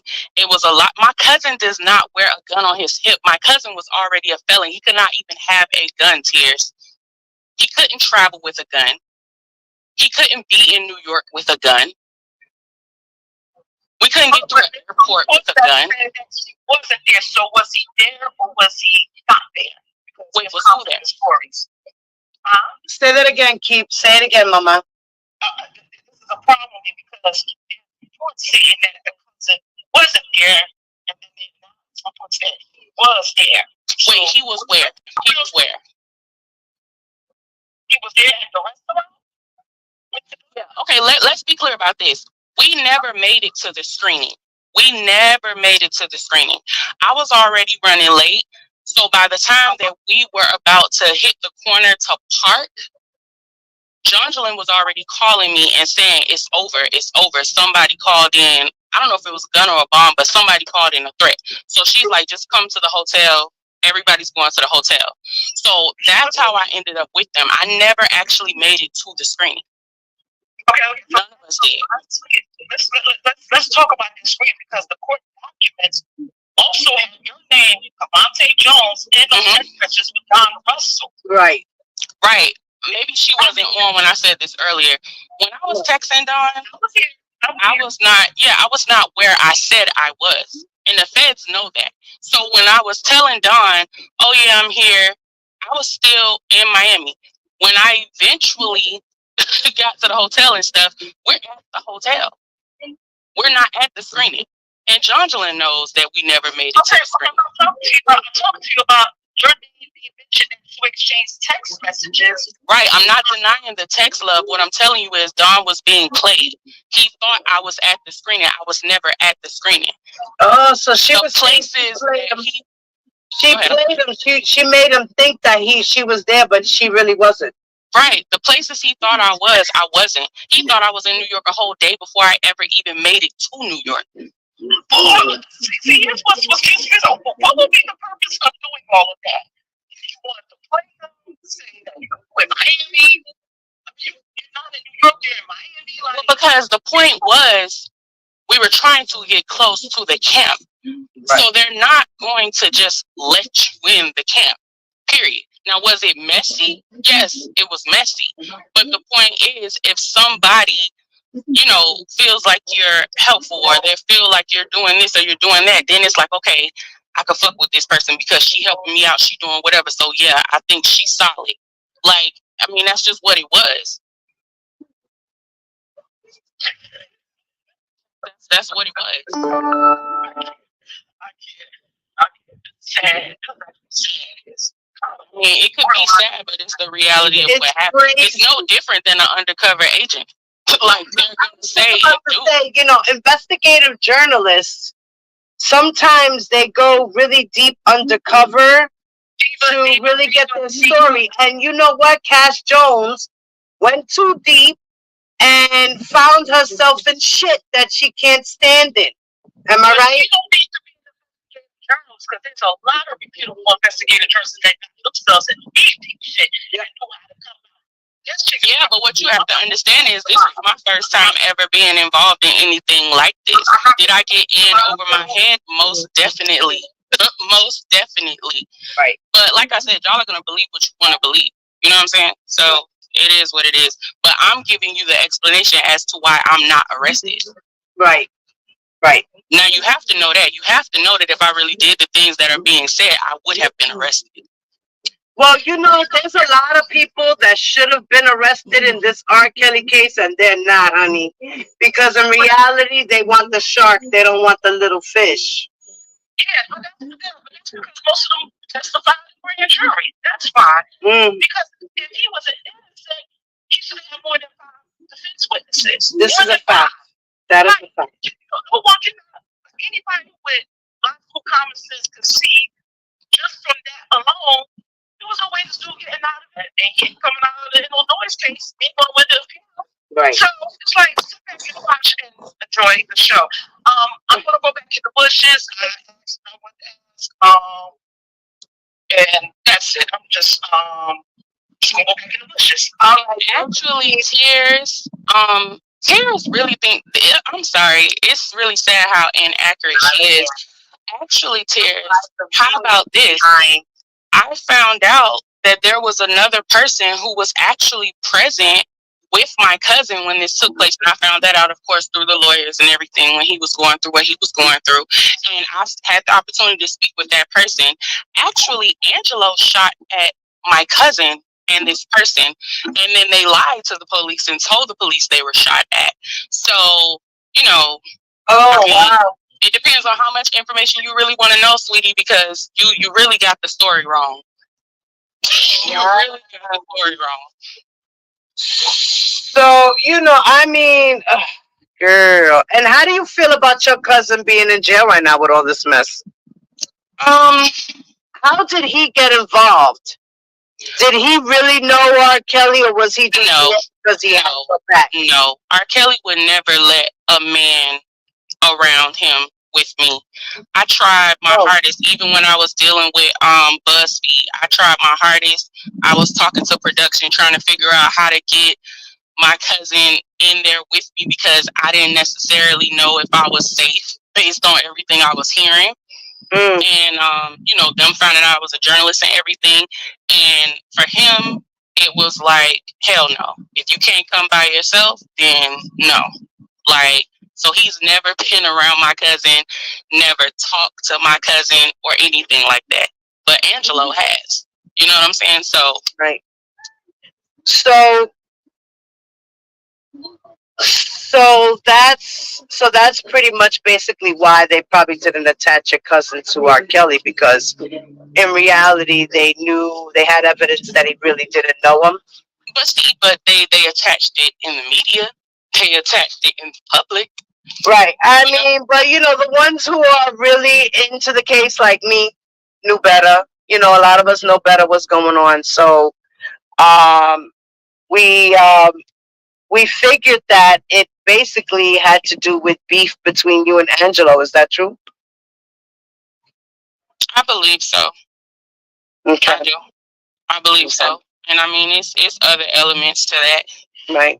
There's a lot of stuff that was going on behind the scenes with me and Angelo. So, aside from the draggings on YouTube. Yeah, and I saw that interview you had as well with Toxic Diamond, and you were talking about Tim Savage flirting with you or trying to get with you and things of that nature. Were you being honest then? Like, did it just go as far as just flirtation, or was there more? No, there wasn't anything more. Like, honestly, Tim could have been trying to. I don't know. I think, like I said, Tim said he was trying to get information, but that's the thing is, you didn't have to flirt to get information. You get what I'm saying? Like, there was no need for that. Sometimes, we do that too. Women, we like to flirt, bat our eyes, just so we can get that free drink and shit. Yeah. It was no need for that. Just like the conversation that ended up getting leaked. I wasn't flirting with Tim. I was talking about something totally different. You know what I'm saying? He made a comment, but it wasn't that deep. But she wasn't flirting with him. But when he made the comment, when she said, "I'm getting in the shower," she giggled. She didn't check him right then and there like, "No, come on, you're out of pocket. You have a wife." That's why you can tell he was okay with flirting with her, meaning he did it before because he was okay with it. A man that knows that he can't cross that line, he's not going to do it with a woman that he knows respects his wife or his marriage. She giggled. All right, I'm going to call you back when I get out the shower. Why would you be calling him back after he just flirted with you and you know he got a wife? So that's bull crap. She was trying to get information and shit too. So she used the fact that she's a woman, used her sex appeal profile picture with her breasts hanging out to get information, and she's not even a journalist. Okay? Oh, I knew I had a story. And look how much drama and shit she caused in this. You know, so I'm not gonna go into all that. It wasn't that deep. And there definitely was nothing that happened between me and them. I'm about to call Mama Rogers because I gather she wants to speak with you. So I'm gonna call her real quick. Let me get her on the line. Here we go. Let me go on mute for a moment.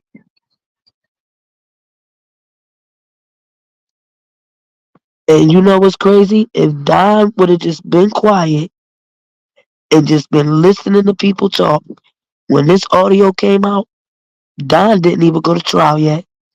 And he would have knew who was the person that told and how they got the information. They used her to get the guilty verdict. That's why she wasn't in court. They didn't need her to go to court. They had the information they had already. And she's the one that told Faith Rogers' mom that he put the information up on Instagram. Because in his indictment, they said she and him had Instagram accounts, surviving lies and putting people's stuff out there.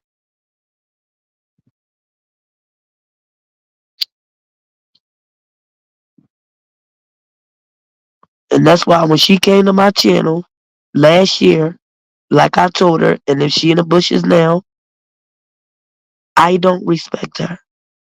Okay? Because if you got a conscience, like she said, you got integrity and morals, or I'm just trying to get a story and all that, I'm the one that told her when she was in my chat, okay, well tell me if this is a lie. Was you or was you not staying in a hotel right around the corner from Robert's studio? Okay? Was you or was you not? And what she said in the chat? Yeah. How you know that? Don't worry about it. So that don't seem like to me a person trying to get a story.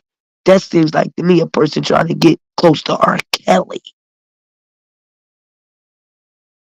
And luckily, the information she claimed she wanted to give Robert, Don intercepted. Why? Because Don liked her. She claimed Don told her, no, because, I don't want him to try to be coming at you, So Don thinking Rob going to be trying to talk to her and all that because Don liked her. But luckily Don intercepted because she was almost at the studio.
Jesus, y'all really believe that somebody would really put their life on the line for Angela?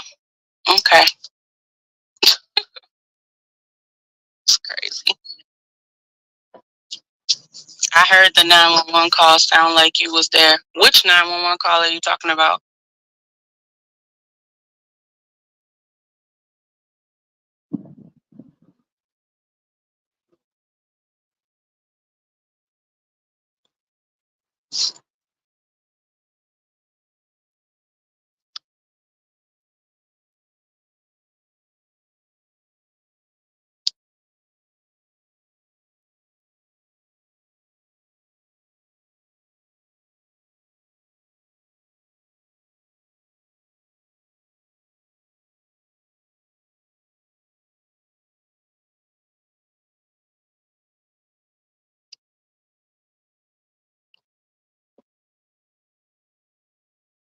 My cousin doesn't have federal charges because of me. My cousin has federal charges because of his decision.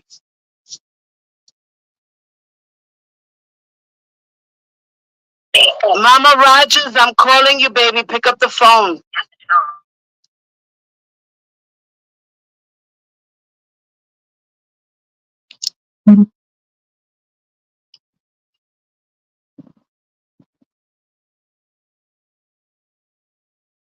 Call me back, Mom.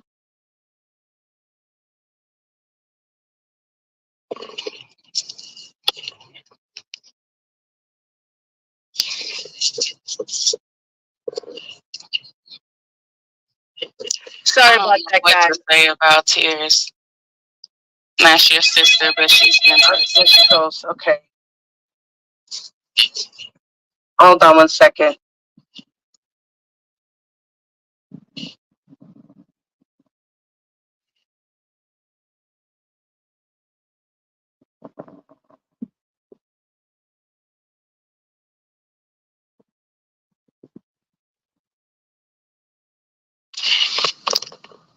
How would your cousin know about Angelo if you didn't tell him then it was your...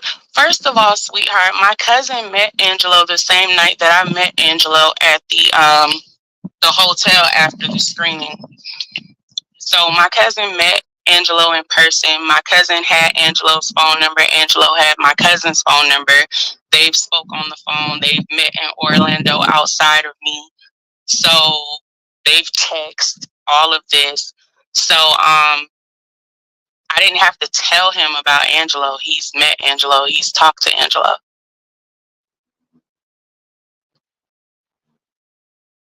Well, Tears, honestly, I gave you more credit, but you actually are acting dumb right now because what you're going with, it just isn't true. But, I mean, you're entitled to think whatever it is you want to, sweetie. Like, that's crazy.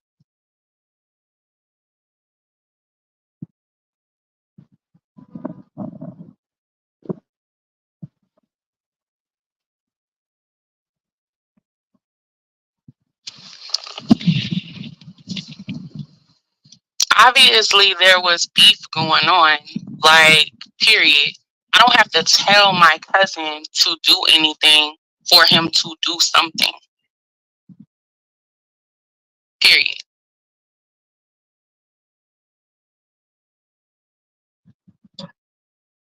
Cash? Yeah, I'm here. Cash, do you hear me? Yeah, I'm here. Okay. Mama Rogers is on the phone now. Go ahead, Mama Rogers. Hello. Do you hear her?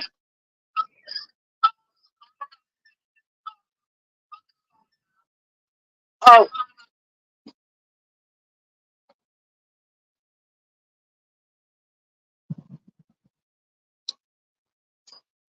It's down. Okay, baby, go ahead. Now you can talk, sweetheart. Me or Mrs. Rogers? Mrs. Rogers. No, hello, Miss Jones. How are you? Hello, Mrs. Rogers. How are you? I'm good. I was doing all right till I get the message that you're on this live discussing me.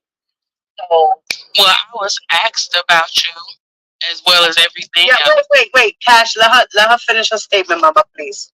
But here is what I have to say to you. I don't discuss you, Miss Jones, and if you have any questions in regards to what you feel I've lied, that you feel, a feeling is just that, a feeling that I've lied about, or I've got a lifetime and lied about. You know my number. You've had my number, and that's probably how Miss Russell got my number. Nevertheless, some of what you're saying is the truth. Okay. And some of it is not. Okay, so not to cut you off, but I just want to say this before you finish. I do have the recording. Wait. Go ahead. Excuse me. I'm a preacher. Go ahead, Mama. Don't overtalk me, and respect the fact that and since you chose to come out the day after your partner, this is one time and the last time. You, among others, have trashed my child, my young lady, my young woman. She was a child. I've never trashed Faith, but okay. Over and over and over. So I've heard, that tape you and Tim did, where he said Faith was lying. And you heard Tim talking. Yeah, you heard Tim talking. No, yeah. I said one thing. You said one thing. You did. You said, I'm not sure about Faith. Whatever that meant. And when I said that, let me explain why I said that. I said that only because Tim had started saying what he said. Okay, Cash, let me say this. When you made that statement, I didn't take it in a negative light.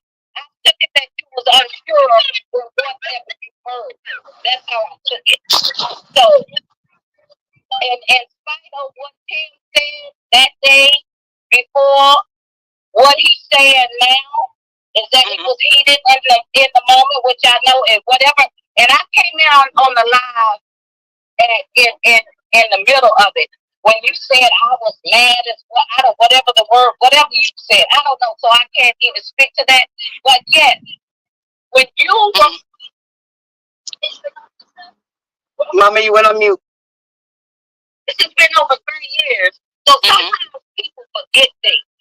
Right. I came downstairs after all the commotion. You were downstairs. Do you recall me and you asked me to walk over here to the side? What I recall is me sitting down on the couch with Jordan. Tim went upstairs to see what was going on with Jonjolyn. And also, let's not forget, my colleague from the magazine was also present. And you walked up and you said, "Hey, Cash." And I said, "Hey, Kelly." And you said, "How did you know it was me?" Because we had never met in person. And I said, "Well, I've seen your pictures before." Tell the truth. I am telling the truth. I mean, you keep forgetting, Kelly, that there were other people present. Summer Bunny was present. My colleague from the magazine was present. There were other people present that can attest to what took place. So Kelly, I had the utmost respect for you. When you sat down and you talked to me at that table and you put me up on game. Wait. One at a time. Go ahead. You said you have the utmost respect. First of all, you don't know of me to respect me. The way you approached the situation initially, I did have respect for you. And I thought that you were good, wholesome people. So I had no reason to not respect you or hold you to a high regard. For me or my family, we are very good, wholesome people. Right. So I had no reason to not hold you to a high regard. What I'm saying to you today, when I originally met you, yes, Jonjolyn added you to the call and told me you were their publicist. That is true. That's true. The part that you said where Tim came down and said, whatever, I knew he was very abrupt with you, or I know who you are, but as I look back It was all part of the game. They knew who you were. They knew why you were there. We didn't know why you were there. I was there because I was invited there by the Savages. Otherwise, I would not have been there. I'm gonna get to that. Go ahead. I'm gonna get to that. Thank you, Cash. No, I didn't know after that. I didn't know you got there. But later on, I found out how you got there because you were invited. Yes, you were invited by the people you were representing. Yes, that's true. That part is true. But all of this, you know nothing about the Rogers, and I don't care what you heard in this street. But I'm asking you, please keep us out of your conversation. Listen, let me finish, and then I might decide whether I want to hear anything any further. I don't know you. We sat at that table. You said what you said. Faith said what she had to say, and Faith got on. See, this is a joke to y'all because after Faith left there, my child could have lost her life because you people continually threaten, harm, talk about. Kelly, no threats were made at that table. And when this recording comes out on the platform is coming out on, you're But she didn't say the table. She didn't say at the table. I've never threatened Faith. So when you're saying you people, you're addressing me. I've never threatened Faith. No, you have not. She said people. I said people. I'm talking in general. All this. This is a mess. Behind a man that half of you know. And I could care less about how you knew him, how you met him, when you was in the elevator taking pictures for the Savages. Exactly. What floor you were on. Exactly. You know, I could care less about that. My concern is faith. Right. Anything, and I can recall them telling me how Julius Darrington told you. Do you remember the conversation? You were telling me Julius Darrington called my daughter, whatever he called her. That was me and your first conversation and me and your last conversation until we met each other at the hotel. True. And we ain't had a conversation since. But I'm asking you today, keep me out of your conversation because what goes on with the Rogers, first of all, you ain't being paid for discussing me. Or my child, my daughter. Right. She don't deal with you. Nobody that's on YouTube. She doesn't discuss art. The whole 3 years. Have you seen my daughter? Because I know you people post anything in regards to Kelly. No, because she's trying to put that part of her life behind her. Right. But people in this YouTube world continue to bully, try to continue to intimidate her, and I'm not concerned. You can say what you want about me because you don't know me. You met me at one time in a situation, and then whether you saw it or not, whoever the gentleman with your body going. My cousin did not have a gun, Miss Rogers. Period. Okay. He did not have a gun. He's not allowed to have a gun. He couldn't get through the airport with a gun. We had no reason. Maybe it wasn't a gun. Maybe it wasn't, but whatever he had in his on his belt loop, that's what it appeared to be to me. And you did not see it because you were already sitting down at the table with whoever your other publicist friend was, and Summer and Faith. So, okay, also did not say that if you don't do something that this is going to happen. When you make comments like that, this is why I'm speaking on you because you put me in a situation.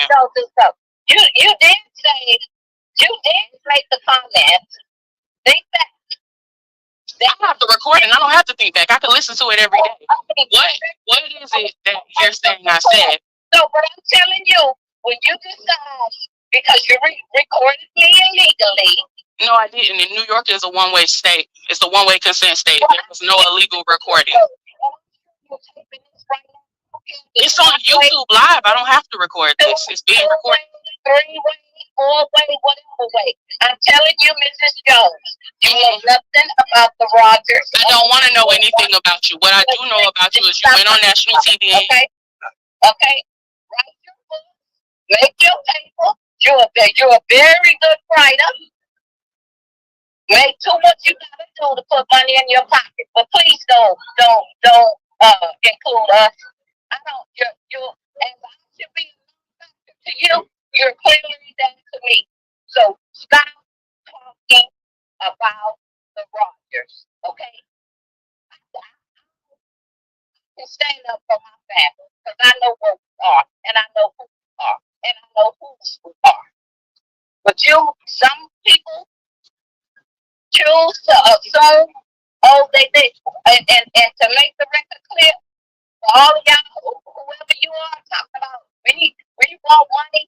We want this one, honey. We work for everything we have, and thank God He has blessed us enough to work. Kelly didn't pay school, so the world can quit saying that. He has not paid for anything for my child. Her parents take care of her and all their children, and we're not looking for a church. We've been a church since 1995. Amen. So that's the other lie people can stop putting out there. I'm in search of peace for my child. But she can't get it because it's people like you and some others that continually choose to have her name or her parents' name in their mouth. And if the shoes were reversed, I don't think if you had some children or a daughter that has gone through everything that you have watched behind the scenes and are very aware of, and you still choose to make money off of it, it says a lot about you as a young lady. Because a dime representing and talking about R. Kelly, I wouldn't want that dirty money in my pocket. But I'm asking you today, Ms. Jones, please keep me out of your conversations. I'm not discussing you, and if you want to be as intelligent as you are, you have my phone number, and if there's something you'd like to discuss with me, call me. You have my number.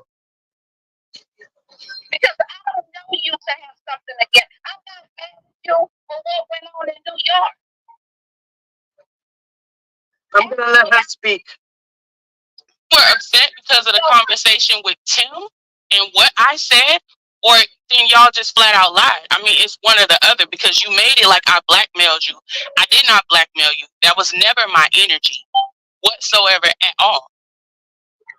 That was never my energy. I may feel that way. I don't know. No, that's what was said on Lifetime. That's what was said on Lifetime, that an anonymous R. Kelly employee approached you and that they tried to lure Faith into this car. All of this stuff was said. That wasn't true. I labeled you, Cash. I didn't label you that way. So be mad at Lifetime. Lifetime said a lot of things that people didn't say. And use verbiage that wasn't said. Okay, well, I'm going to say this. When they called me, they made it like this came directly from your mouth. When Sudie called me and she was talking to me, that is what was said. They said that you said I had a gun and I blackmailed you. And I'm like, wait a minute. I didn't. Miss Jones, and I'm telling you the God's honest truth. What I said when you heard whatever came out of my mouth on Lifetime in the segment with me and my husband, that was all that was said at that moment. I have had no conversation with anyone in Lifetime in regards to that what you're stating. And you can believe it or not. That's totally up to you. Grown little boy, you have something you want to say, puppy? I'm going to let Ms. Rogers finish. Okay. But I'm up to, in 3 years, I chose not to go out. But today just wasn't a day. Today just wasn't a day that I have to chime, it's gone yesterday, totally lying. Then here you are today with your mouth on. This leave the Rogers alone. We are Listen, the only reason you were even spoken on, it's not to bash you, Kelly. It's definitely not to bash Faith, because that's not the energy I have towards your daughter. Miss Kelly, Miss Rogers, yes. I'm your elder. I'm Miss Rogers. Okay, so it's Kelly at Applebee's, now it's Miss Rogers. Okay, well, Mrs. Rogers, me coming on here wasn't about bashing you. It wasn't about bashing your daughter. Yeah, I don't allow people to don't disrespect me, because you're being disrespectful as far as I'm concerned, and I'm not being disrespectful towards you. And if you're gonna talk to me, you talk to me like the woman you are, as I'm talking to you. Don't all that sarcasm. I'm not 25. I'm not 35. I'm not them chicks on the street, and I'm not them people you write novels about and dreams about. I'm not them, and I don't care how you talk to somebody else. I don't allow my daughters to talk to me any kind of way, and I'm not gonna allow you when you're the same age as one of my daughters. So all of the he and all of that, I don't have time for it. So Cass, I'm just asking you, an adult woman to a young woman, please keep the Rogers out of your conversation. I respect that you say what you say, but just if you have questions about what lifetime or somebody said, I said, you have my number, and I'm telling you personally, when you call me and you record it, you can ask me whatever you choose, okay? But I'm done with this. Thank you, Mama. You calling me, because today's just not a good day for Cash. I wish you the best. And I'm just just leave the Rogers out your pocket. I'm not discussing you. Haven't discussed you since New York. Haven't discussed your name since I said what I said on Lifetime. And whatever Lifetime told you to get a reaction out of you, because that's probably what they got, caused you to tip over into something else. I'm sorry they did that to you, but I didn't sit with you long enough to really place judgment on you. I knew you were there to do a job. Whatever you will sit there for it, didn't get what you wanted. However, the stress of it caused my daughter to have a seizure. She could have died that night. And see, I don't take that lightly. Right. I don't take it lightly. Right. But